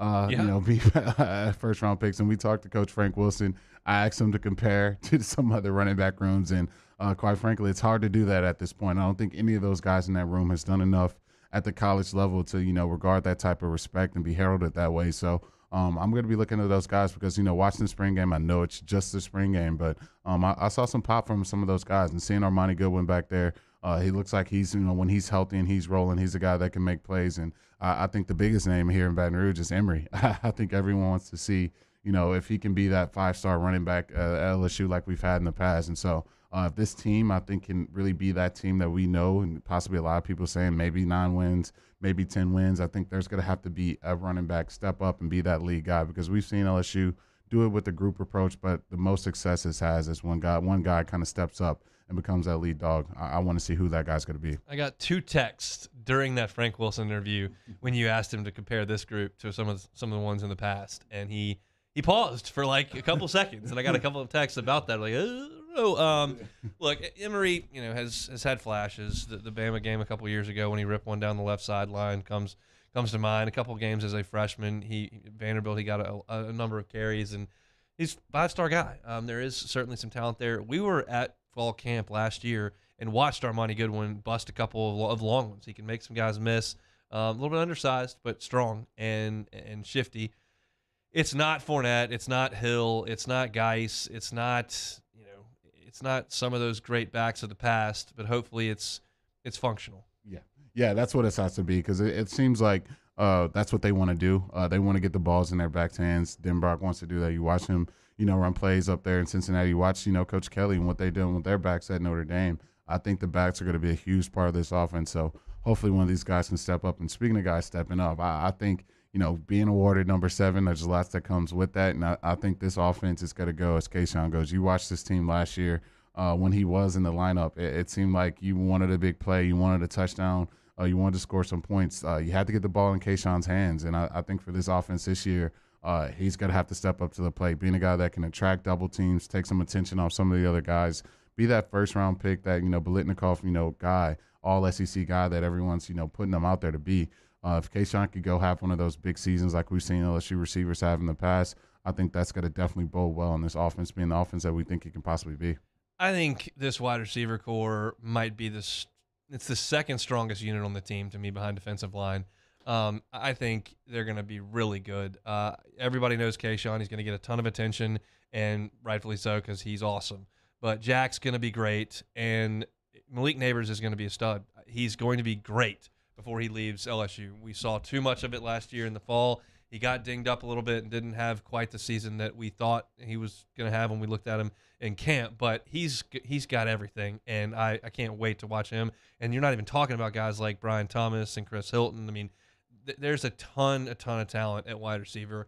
Not all of it's proven, and I don't expect everybody at SEC Media Days over the last week to know who all these guys are, but I'm not concerned about wide receiver 1 second. Yeah, and not being concerned, I think the guys that can help them out a ton is a quarterback, and I think that's going to be the hugest, biggest storyline going into fall camp, bigger than we've ever seen for this room, and that I can think of off the top of my head. Maybe Jordan Jefferson, Jared Lee, maybe that's the biggest competition I can think of off the top of my head, but other than that, I think this is the most wide open we've seen a fall camp as far as the quarterback position goes. And I don't think, for them in that building, I think they really have Brennan and Daniels in a high regard. But to me, I've said it again, I'll say it 10 times more. I just think Nussmeier has more ceiling. I think that ceiling's higher for him. The arm talent's there. The escapability is there. I think what everyone's biggest concern is him turning the football over. But I think in an offensive coordinator like Denbrock that can rein him in and looking at the weapons that he has on the outside, I think if you put him out there and, really control him, he can have a big-time season. And so that's who I'm going to be cheering for and looking for to kind of earn that spot. But, going into this fall camp, I think it's wide open. Wasn't as much talk about LSU's quarterback spot as you would think over the week in Atlanta. I didn't hear really anybody from a national perspective talking about it very much. And I think that tells you kind of where LSU sits in the hierarchy of the SEC right now. If there were 3 guys at Georgia competing for the job, it'd have been the number one talking point. If there were 3 guys at Alabama competing for the job, it would have been the number one talking point. There are 3 guys competing for the job in Baton Rouge, and it got a 4-minute blurb on SEC this morning. Like LSU's just not a big storyline because you're a 500 team the last couple of years, and you got picked 5th today in the SEC by the media. So it's just not a significant talking point regionally. Certainly here, locally, it is going to be. And I can't ever remember a 3-horse race, and I really think that it is a 3-horse race. You'll never know for sure what Brian Kelly's thinking because it's not going to tell you that, but it is as wide open as it's ever been. Yeah, and I don't think any one of those guys can really, make a claim that, oh, yeah, I'm the best quarterback. Oh, I've done enough. I think Daniel's coming in. He had an okay, I'll say fairly decent freshman season, but he has done nothing for LSU, and I think Brennan, the amount of injury history he's had, it just hasn't allowed him to even remotely come in close. And I think for Garrett, he left a sore taste in a lot of fans' mouth last season, turning the ball over, losing that Arkansas game. But to me, still so much talent there. So I think with all these guys looking at him, none of them have really done enough to really, be that guy where it's like, okay, he's the lead dog for now until he loses a spot. It's really wide open. And so it creates a world where whoever gets handed those keys, you're going to have a lot of weapons on the outside. And if you can take care of the ball, you could have potentially a big-time season. So I'm going to really be intrigued to kind of who earns that spot. Let me give you a hypothetical. We're going to talk about this for another month, but I'll give you a hypothetical here. Hypothetically, I'm not even going to give names to people. I'm just going to assign characteristics. You've got a guy who makes more throws, makes more plays, and throws more picks, or a guy who doesn't make the bigger plays but really takes care of the ball and is more of a dink and dunk guy. If those are your 2 options, we're not going to go to a third. Those are the 2. What do you think Brian Kelly would pick? I think he's going to go with the guy who doesn't turn it over. Exactly. That's how coaches think. 2008 burned Les's brain, and he never turned it off after that. And that's the way coaches think. The only way that you're going to get beat is if you give the other team the ball 3 times. You're going to lose. And you figure plays are going to happen. You're going to make some plays, especially if you're safe. Eventually, you'll pop some and you'll sustain drives. You'll lose if you turn the ball over. And I just think if that's your concern with Nussmeier, I think that will be the eliminator. Yeah, it could possibly be. But to me, he's a redshirt freshman. The kid was 18 years old last year trying to play quarterback in the SEC. I know it looks easy on TV. We all can be armchair quarterbacks, but I can tell you now, it's the hardest thing anyone can do at the football level, on the college and the NFL level. So to me, I'm not going to harp on it too much. And we talk about it all the time. Point to a freshman quarterback, scholarship quarterback at LSU that really had a big-time season. It just doesn't happen. It's very, very hard to do. So I won't hold Nuss's feet to the fire on last season. I think he had to go through a lot of growing pains. So hopefully this camp, if he can take care of the ball, I think for me, I've seen enough from him that to me, he can earn that starting job. I'm laughing here looking at the Bayou Ford chat. My guy Keaton. Jeremy's going to be out next week, and Hunt's going to be using 3 to 4 segments a day talking baseball. It's not going to be 3 to 4 segments a day, but we are going to talk a little bit of baseball when Jeremy's out. We're going to squeeze a little bit in, but it's almost, it's football time, Keaton. We're going to talk a lot of football. I already got some guests lined up for next week to talk a little bit of football, but yes, there will be baseball. Baseball's still relevant, and we've got to change things up every once in a while. So I am going to talk a little bit of baseball, much to Keaton's dismay. Thank you so much for the lead toss there, Mr. Hill. We got 45 minutes left on a Friday. Hope yours is going well. It's Hunt and Hill. Hunt Palmer and Jeremy Hill.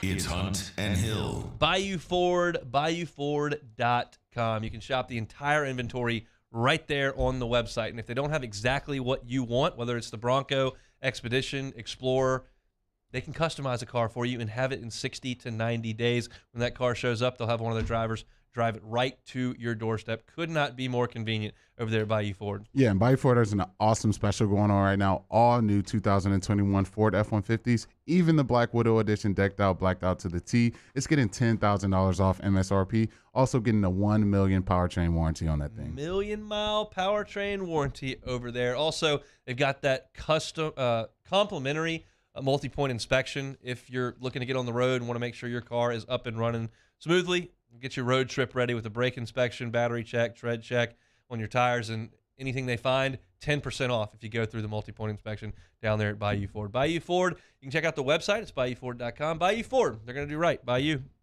Our listeners fire off their opinions on the jimsfirearms.net hotline at 499-1045. Keep listening for your next chance to shoot us your thoughts with the jimsfirearms.net hotline on 1045 ESPN Baton Rouge. I've been doing business with Luba for 25 years. They're dependable, trustworthy. It's just the attention to detail with our clients. Our folks have years and years of experience. They're highly trained professionals, but many companies have that asset. What I'd like to think makes Luba a bit different is that we use those talents in a way that truly is dedicated to serving the needs of the folks who depend on us. Are you a licensed contractor? There's lots of good contractors in Louisiana doing work the right way, but unfortunately, too many unlicensed contractors are working outside the licensing requirements. Working as a contractor in Louisiana requires a license for the company doing the work. The Louisiana State Licensing Board for Contractors wants to help you get licensed to allow you to conduct work legally. It's not difficult to get the license. We can help you. Go to lacontractor.org for more information.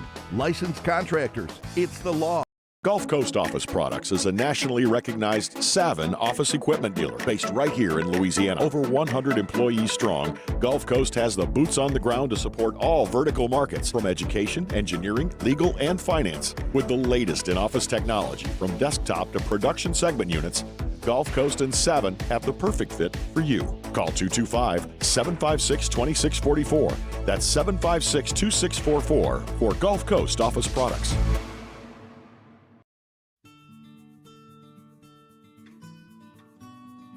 This is a house call. This is a follow-up appointment. This is a diabetes checkup.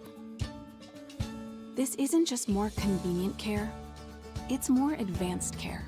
This is innovating healthcare at Louisiana's #1 hospital, Ochsner. ServiceMaster Elite create clean, disinfected work environments. As a local business, we take pride in serving the New Orleans and Baton Rouge areas. Our cleaning protocols follow CDC and OSHA standards for healthcare settings, offices, senior living, restaurants, and industrial plants. Contact ServiceMaster Elite to get your operation ready for reopening with germ disinfection cleaning. ServiceMaster Elite, the trusted choice in professional cleaning since 1996. It's no secret. The best oysters in Baton Rouge are at Jolie Pearl Oyster Bar. Enjoy mouth-watering South Louisiana flavor and oysters from all over the country. And don't forget our nightly drink specials.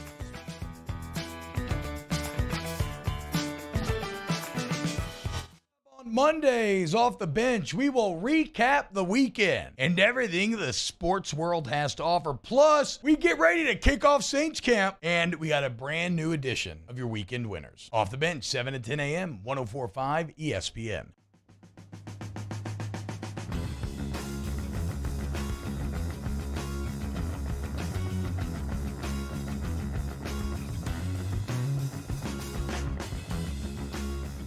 Hunt and Hill, 104.5 ESPN Baton Rouge. Little NFL talk here. CBS Sports wrote a story. 3 questions each NFC South team must answer before the start of the season. We start with your black and gold.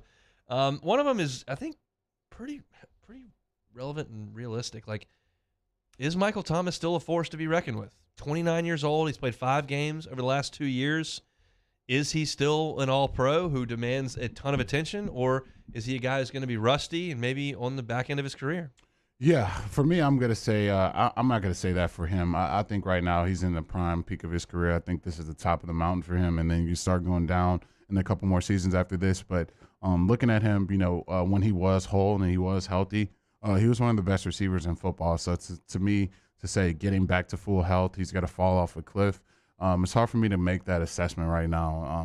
I'm going to watch him closely to start the season and see if he's, back moving, running the routes the way he used to in the past. And if he is, if he's healthy, I think he's definitely one of the top echelon receivers in the league.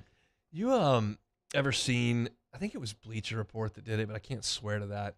And they usually do it every year. And it's, here's why your team sucks. And they do it for every single team in the NFL. And they just paint the worst case scenario. And if you're doing that for the Saints, of course, that's not a realistic exercise, but you're just kind of drumming up some potential issues.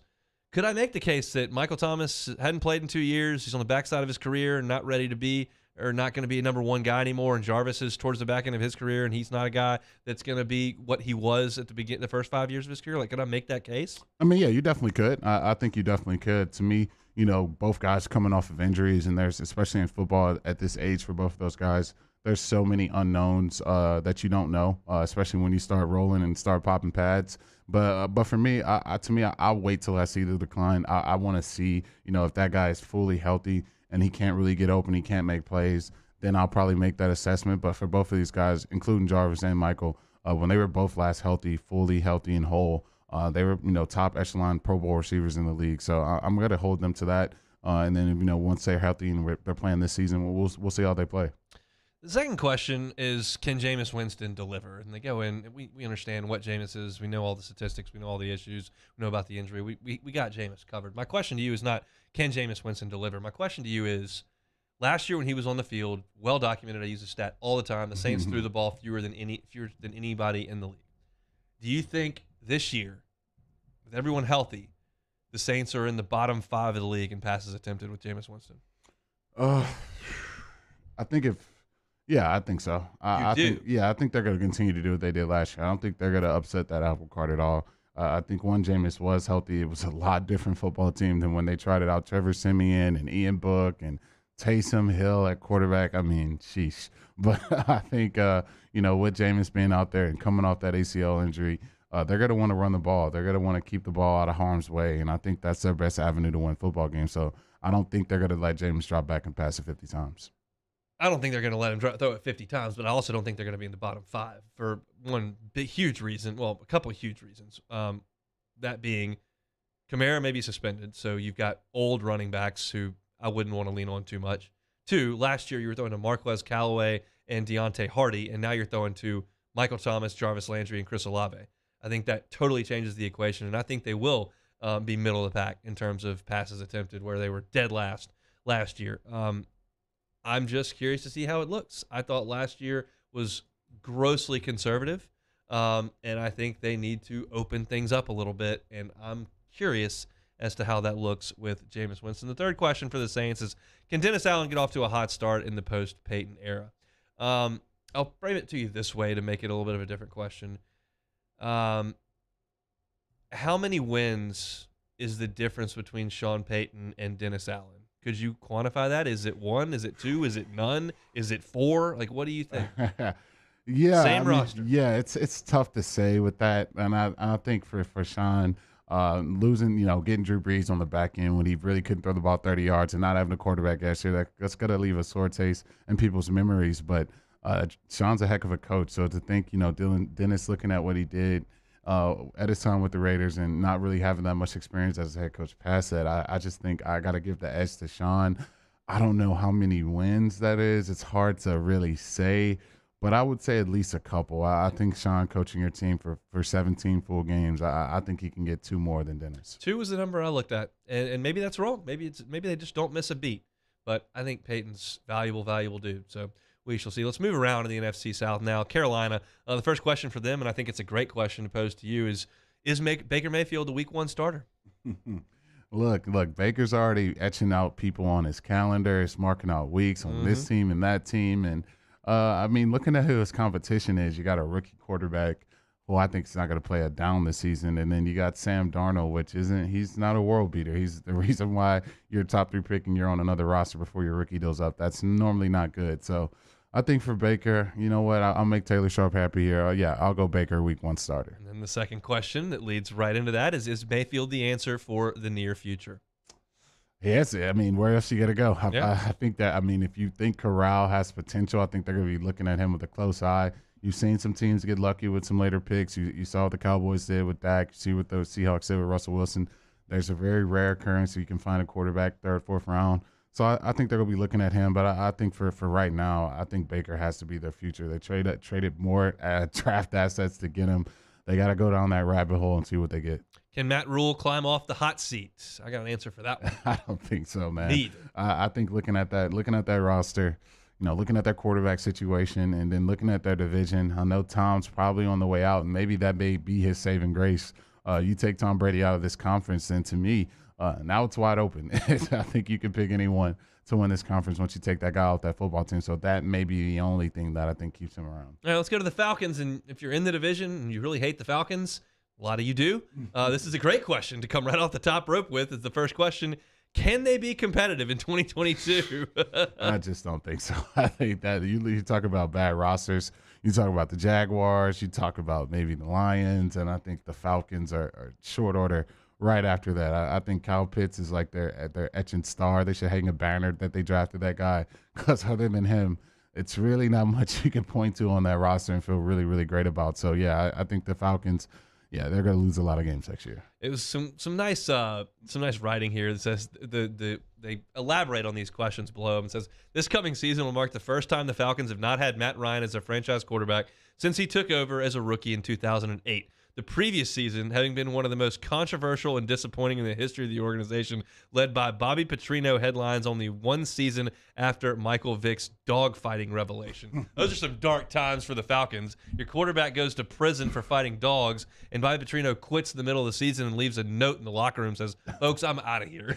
That is just some wild stuff. Look, you parlay that with losing a 28-3 lead in the Super Bowl. Man, it must be tough to be a Falcons fan because you just can't catch a break.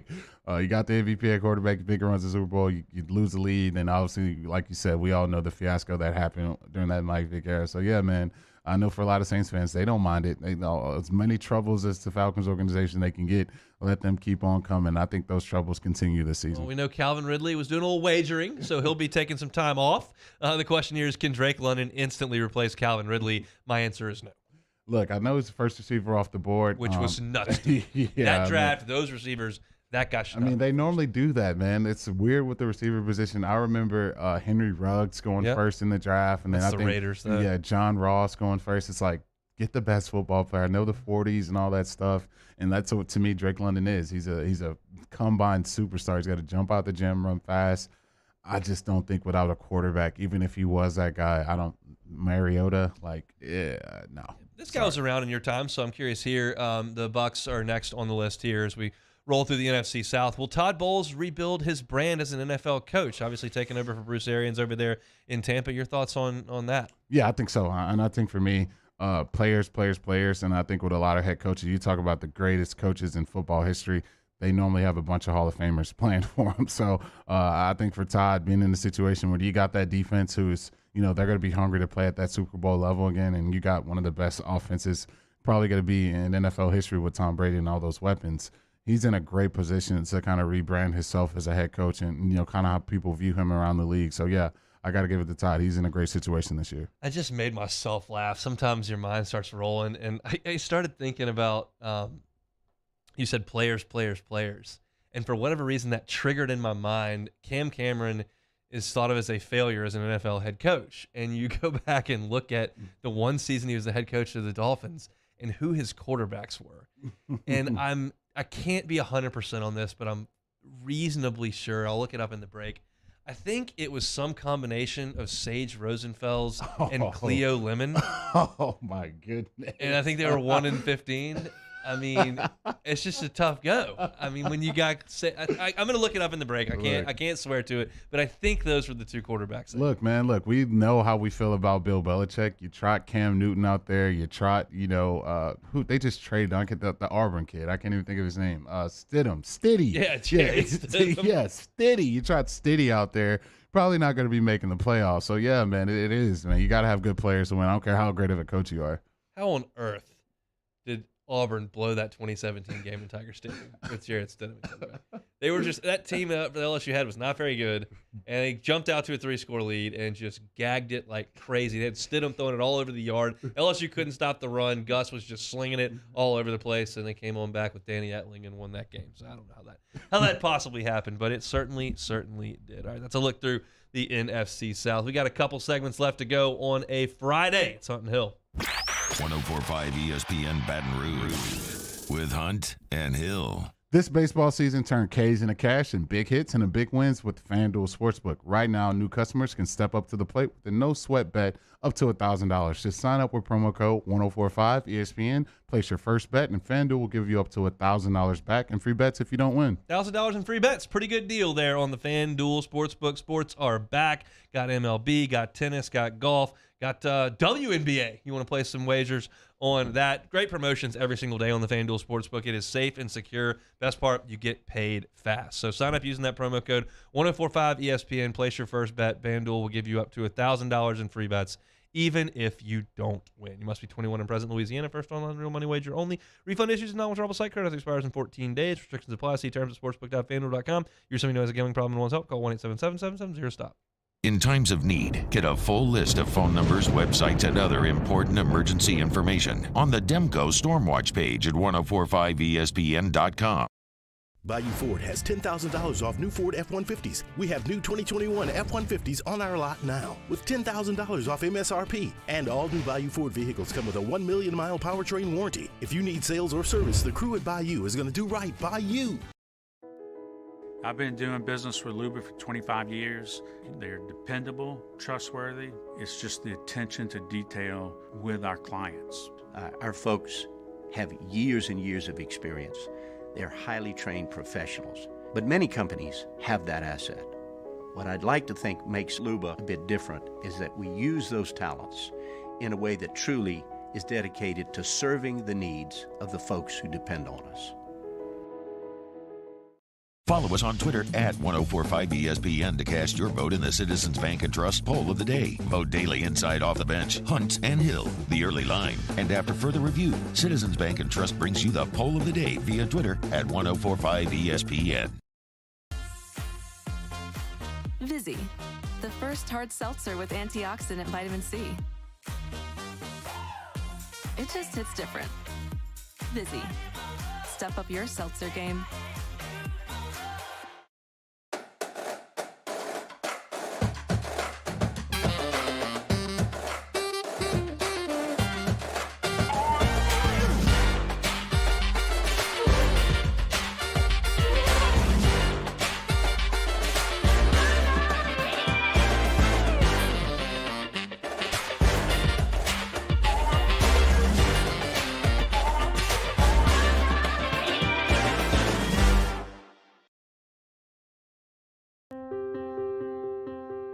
This isn't just another day. It's so much more.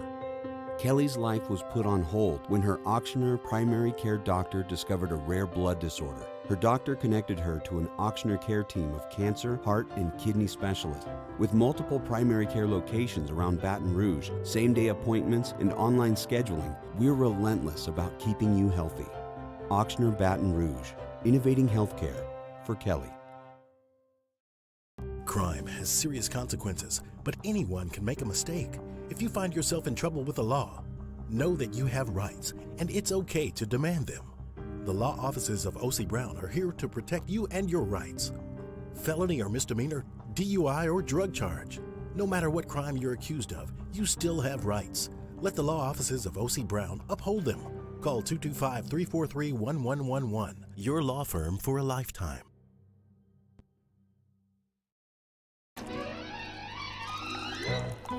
Le posso offrire un caffè?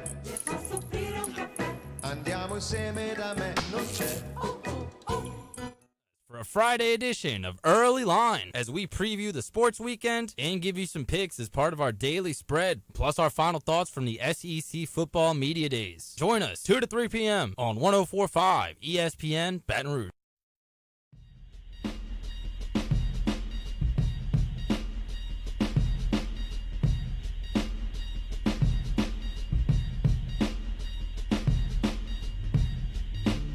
This is Hunt and Hill on 104.5 ESPN Baton Rouge. I mean, this is hilarious. I'm looking up at the TV screen, and it's ESPN, and it says Kyler Murray agrees to 5-year, $230.5 million extension with the Cardinals. And they're talking about it, and we've got it on mute, so I can't hear a word they're saying. But I got a pretty good idea because they just showed a highlight clip of 6 highlights. They were all picks and sacks. Well, that's every highlight. He's got a 5-year, $230 million deal. We can't show one touchdown. He's pretty fast. Why don't you show that? Look, I guess they got to be the talking heads, talking points. I mean, to me, you can do this with any quarterback. Make a low light and show off their bad plays, show them getting sacked, show them throwing picks. But to me, I can't be mad at the Cardinals. What are you going to do? I mean, you move on from Kyler. What do you do? All right. Well, here's the story of the day, which is cracking me up as well. The Vols are in trouble. Some issues in Knoxville. The NCAA has issued a notice of allegations. 18 level 1s for Jeremy Pruitt and the crew. Nice job. Ross Dellinger's reporting on it. I'm reading through it a little bit. They are handing out a lot of cash. Y'all thought Will Wade was being brazen. Jeremy Pruitt and his wife are just handing out wads of cash. They're going to nail salons, La La Nails, Chesapeake Seafood Restaurant. They are dishing out some significant amount of cash. Jeremy Pruitt's wife, Casey, provided thousands of dollars in illegal benefits to recruits and their families, including $12,000 in rent payments. Way to go, Casey Pruitt. Why are these coaches letting their wives pay for this stuff? Come on, Will. Come on, Jeremy. Let's do things a little bit cleaner. It's not that hard. I'm sorry, I gotta laugh at this. They took some recruit to Gatlinburg. Look, I can't laugh too hard. Ripley's Aquarium of the Smokies. October 29th, they paid $270 for aquarium tickets. Oh my goodness, dude. This is so funny. It's not funny, but it is funny because it's like, this is what we talk about. I mean, this is why NIL, I think, is around now because of this, and we knew this was happening, so it's funny that it's kind of being brought to the table now in front of the world to see. My boy Pruitt, man. I got recruited by Pruitt. I'm glad you didn't try me with any of this stuff. Look at this. January 2019, Jeremy Pruitt provided a recruit approximately $3,000 in cash to assist in paying a past debt for medical bills. Coach Pruitt just cutting out hundreds for medical bills. Look, I mean, to me, this makes. I'm laughing so hard because y'all did all of this in how many games? I mean, I gotta pull up. I gotta pull up Pruitt's record at Tennessee. I mean, why are you doing that? Just let some booster do it. They'll be happy to. They'll think they're helping the team. Don't do it if you're the coach. Yeah, it's bad, man. Look, and it's. And the NCAA, now what, do they keep the cloud over Tennessee's program's head? Like, when are we slamming the hammer down? Something has to happen. Yeah, he went 16-19 at Tennessee. A lot of cash given out, not a lot of wins. But, yeah, when do they lay that hammer? When do they get that gavel laying down on them? During an unofficial visit, Jeremy Pruitt provided approximately $6,000 in cash to assist with a down payment for a new vehicle. This is the most flagrant thing I've ever seen. This makes Will Wade look like he's in the church choir. Yeah, it does, because it's just broad day open. I mean, I know he's trying to do the cash payments, but it's kind of funny when you ask a recruit, how did you afford this car again? Oh, yeah, Coach Pruitt hooked me up with a bag of cash. Like, yeah, it's not good, man. You got to get the bag, man. Like my boy Jimbo said, follow what Nick's doing at Alabama. I don't see them getting caught. Let's go through Jeremy's record here at Tennessee and how things went. 5-7 8-5, 3-7. That is a record of 16-19, 10-16 in Southeastern Conference play. Did win a Gator Bowl, though, so we're dishing out a bunch of wads of cash for cars, medical bills, trips to Gatlinburg Aquarium, all kinds of stuff, and we're winning the Gator Bowl, and then we're getting fired. Whoa. I got to give some credit to Casey Pruitt, man. She's a ride or die, man. Those are the type, you got to marry those sides. Shout out to Jeremy for finding Casey because she's right there with them, giving out the cash, right in there with the first lady of Tennessee football. Get her that orange dress. They have some. I'm looking at his Wikipedia page right now. Her kids have some interesting names. Jayce, Jayse, Jace, Jayce. Ridge. Never heard that as a name. It's a little bit out there. And Flint, Flynt. Okay. I play Wordle. It's always tough when the vowel is a Y. Flint is the only vowel in that name. It's Y. Interesting names. They're probably getting a little jealous, man. Giving me cash payments like that. That'd be nice if I can get some cash. Yeah, I got some medical bills. I went to the emergency room like a moron a couple of months ago, and we're still paying for it. So, look, that's just impressive. So I'm looking at 2019. They added the number 13 overall recruiting class. Here's the thing. Okay, let's connect the dots. Who did Jeremy Pruitt work for before Tennessee? Nicholas. That's where he learned it. Go to the source. That's where he learned the stuff. Put him on probation. 18 level ones. I think just by proxy, you got to say he clearly learned all this stuff from Nick. Look, man, Jimbo knows where the dead bodies are buried. Maybe we need to have a big revival and find some of this Jimbo stuff. on some cocktails and maybe open that mouth a little bit more. Get out one of those ranches he's got in Texas that he always talks about. He had to have learned this from Nick. You got to go to the source. Look, it's fascinating. They haven't had one. I got to look that up right now. How many level 1 violations have they had over the years? None.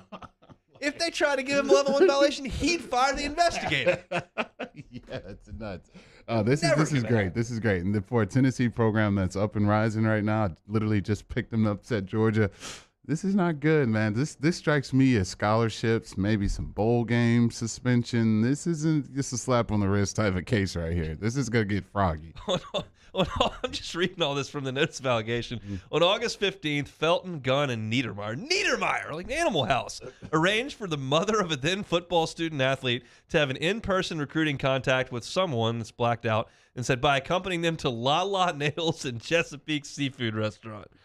So they were doing the deals at these particular. They spent $200 at the $225 at the nail salon. Tennessee obviously picked up the check there. Then went to Chesapeake Seafood Restaurant, and Gunn and Niedermeyer picked up the tab. Can't be doing that. Niedermeyer! Oh my goodness! This is just quality stuff. I wonder what the allegations are going to be. Look, I'm sad about this because the Vols are my second team.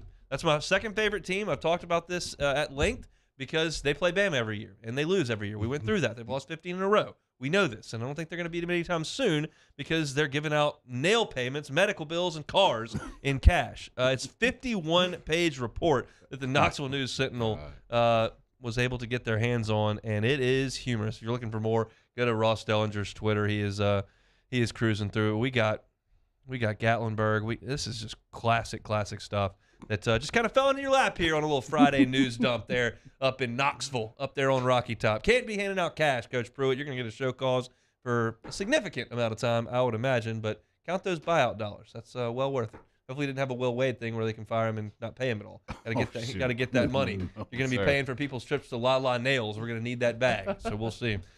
That'll do it for Tennessee talk today. We'll come back and close up a week of Hunt and Hill.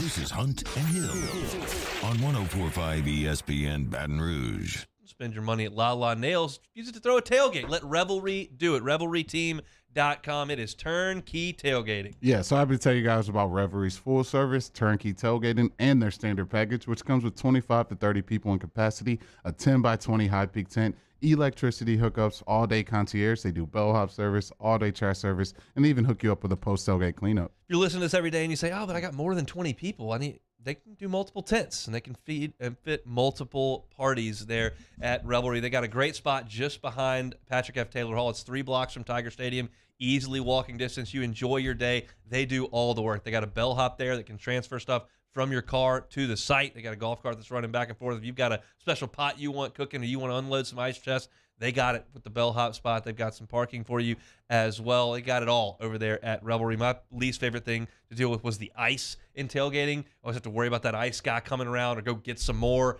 They got your ice. They got you covered, and they're going to clean up when you leave. All you got to do is enjoy it. If you want to do it for the season, you can do that. If you just want to do it for the Bama game, you can do that as well. Go to revelryteam.com. Look at all the amenities that they've got, all the options that they've got, all the games that they got, all the pricing. It's all right there. revelryteam.com.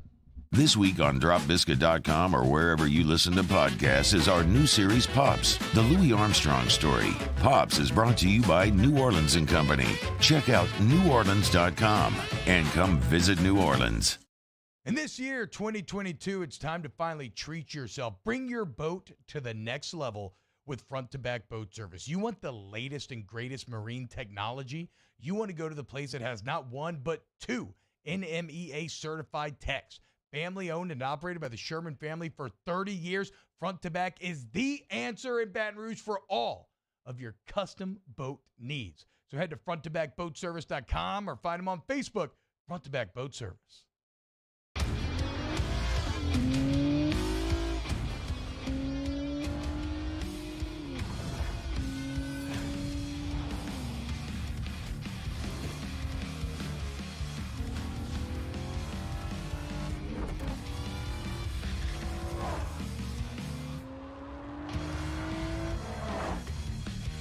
Visit Acura of Baton Rouge for attractive offers on the MDX.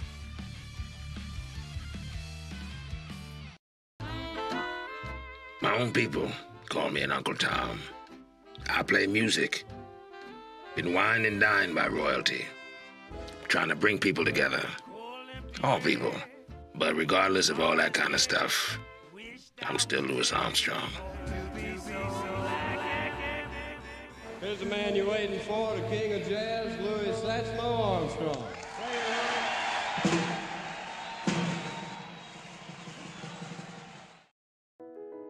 I've been doing business with Luba for 25 years. They're dependable, trustworthy. It's just the attention to detail with our clients.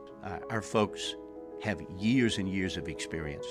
They're highly trained professionals. But many companies have that asset. What I'd like to think makes Luba a bit different is that we use those talents in a way that truly is dedicated to serving the needs of the folks who depend on us.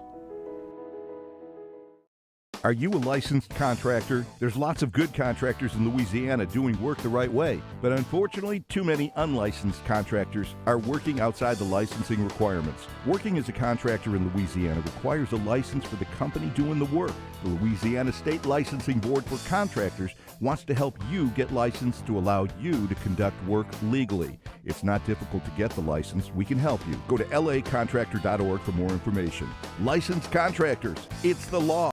Gulf Coast Office Products is a nationally recognized Savin office equipment dealer based right here in Louisiana. Over 100 employees strong, Gulf Coast has the boots on the ground to support all vertical markets from education, engineering, legal, and finance. With the latest in office technology from desktop to production segment units, Gulf Coast and Savin have the perfect fit for you. Call 225-756-2644. That's 756-2644 for Gulf Coast Office Products. Musso, join us for Friday's AFR, presented by Don Juan Cigar Bar. Matt returns from SEC Football Media Days to put a button on the week, the Riot Radio Hours, and more. Friday's AFR, 3 to 6, 104.5 ESPN, Baton Rouge.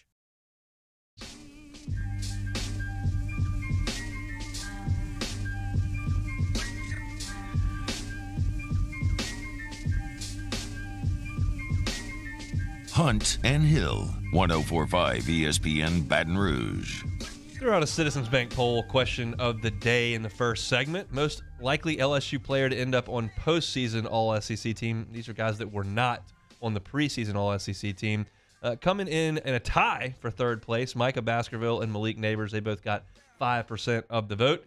Jack Besh, second place, 44% of the vote. And the leading vote getter, Jaquelin Roy, most likely to be on an All-SEC team that was not on the preseason. You good with that? Oh, yeah, I'm good with Jaquelin. It's crazy to see. You know, I remember talking about him preseason last year, and then now he's on everyone's draft board. He's going to be one of the first tackles taken off the board, which I'm really happy for him for that. LSU's going to do anything this year. That D-line needs to be dominant, and he will be a huge part of that. So let's hope for that. Let's play some Take It or Leave It. Fire away, sir. All righty here. Bill Connolly of ESPN.com wrote an article detailing the effects of the transfer portal. And after the 2020 season, there were 17 teams to lose double-digit players to the portal. But after this season, that number went up to 42.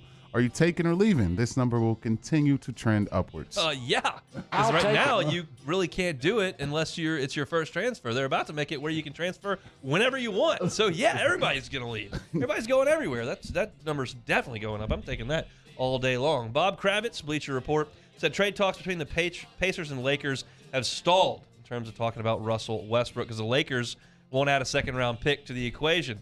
Lakers will find a way to screw it up. Take it or leave it. I'm taking that all day. Like, this guy should have been off. Sorry, Russell, if you're listening. But look, go somewhere else. Get a triple-double every night. Just not on the Lakers because we need to get this guy. How many shot attempts does he need to get a triple-double? Really like 5 or 6. You just need 10 points. Need 10 points, maybe make 4 or 5 free throws. You'll get the rebounds. You'll get the assists. You can do that for the rest of your career, just not on the Lakers. And Rob Pelinka, please, a second-round pick. Who gives a flying crap? Get this guy off of our roster, please. All right. Who's in a worse spot, the Cubs or the Lakers? We're about the same, dude. Oof. LeBron's 40. He's going to be on a tour just to beat Kareem. He's not going to care about winning. You just heard him the other day. He said he doesn't give a crap about making a game-winning shot. It's what is going on right now? AD doesn't want to pick up a basketball to train. You're getting paid millions of dollars to play basketball. You just, hey, no, I don't want to pick up a basketball. It's man. We got a coach. I can't even remember his name. What's his Darvin Thanksgiving something? Oh, that's what it is. I thought his name was. I never heard of him, but I texted you. Yeah, when they hired him, you said I never heard of it. You said, tell me that's not who the Lakers hired. I said, you better believe it, baby. Yeah, we hired the Thanksgiving coach. So, yeah, things are going to be bad for us again next year. Oh, my goodness. All right, here we go. Jeff Brizzolo of ESPN.com wrote an article ranking the best teams in college basketball who were able to avoid players to the transfer portal, with Jamie Dixon's TCU Horned Frogs getting the number 1 spot. They're returning 5 starters for next year's team. TCU, deep tournament run. Take it or leave it. I'm mad that we lost to TCU last year. I'm going to leave that. I had that kid, whoever. Oh, it was what's the guy's name that did all the NIL stuff and ruined the video game? The basketball player from UCLA. Somebody help me in the Bayou Ford chat. I'll pull it up. I can't think of what his name was. But it was somebody that was related to him, hit 3 threes in the second half all in a row and just killed it. His last name was O'Bannon. Ed O'Bannon. That's it. Yep. That was the O'Bannon kid. Hit 3 threes in the second half and buried us. There you go. That made me very, very upset. So for that reason, I'm out.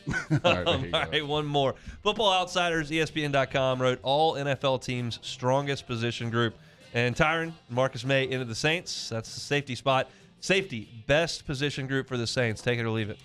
I'm going to leave that. I'm going to stick with the receivers. I think, anytime for me, you got a player that, when they were healthy or a top 5 position at their position, and you got a guy who's a 5-6-time Pro Bowler entering that position group. And to me, probably one of the most talented rookie receivers coming in the league. I got to go with the receiver group. I know that their safeties, you got Tyron, who's a big playmaker. Marcus May, who I think is a good safety. I got to go receiver for the Saints for me. Got some beach time coming up this week? Oh, yeah. We'll be going to Jamaica. I'll be getting on the mojito on the beach, get some water, get some jerk chicken, and just relaxing, man, hanging out, and then getting ready for football season. What's your beach day like? I mean, you got to get in the water and, get out in the ocean. Can you sit there all day long and read or listen to music? I mean, what's the day look like on the beach? Yeah, I normally try to get out there when I wake up, get the day started. I'm normally starting off with a coffee, and then the beverages are going to start coming in pretty quickly there. Normally start light, something little, sugary, a little fruity, and then we start hammering the good stuff as the day goes on. So, yeah, I can hang out at the beach all day, get those feet in the sand, get in the water. I don't have to be swimming in the ocean. Just getting the feet in is good enough for me.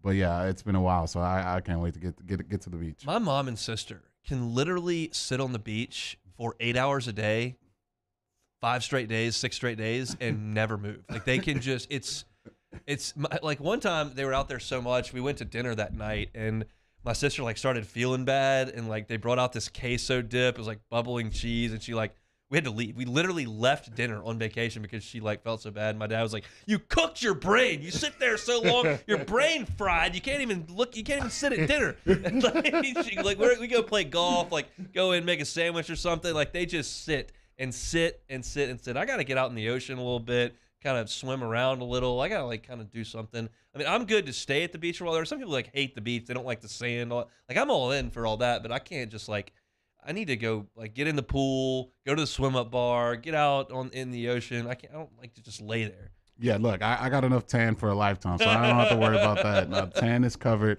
so I just go get my beverages, get some water on me, and we're good to go, man. I'm not high maintenance, man. I'm chill, I have a good time, and I can't wait to do it. By the time you get back, we're going to be full steam ahead.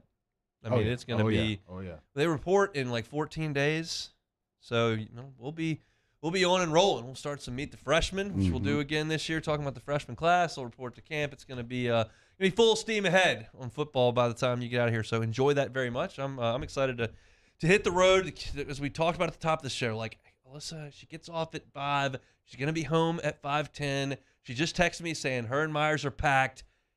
We got to get out of the house by 6. I mean, we got to be able to do it. I'm not trying to roll into Shreveport at 11:15.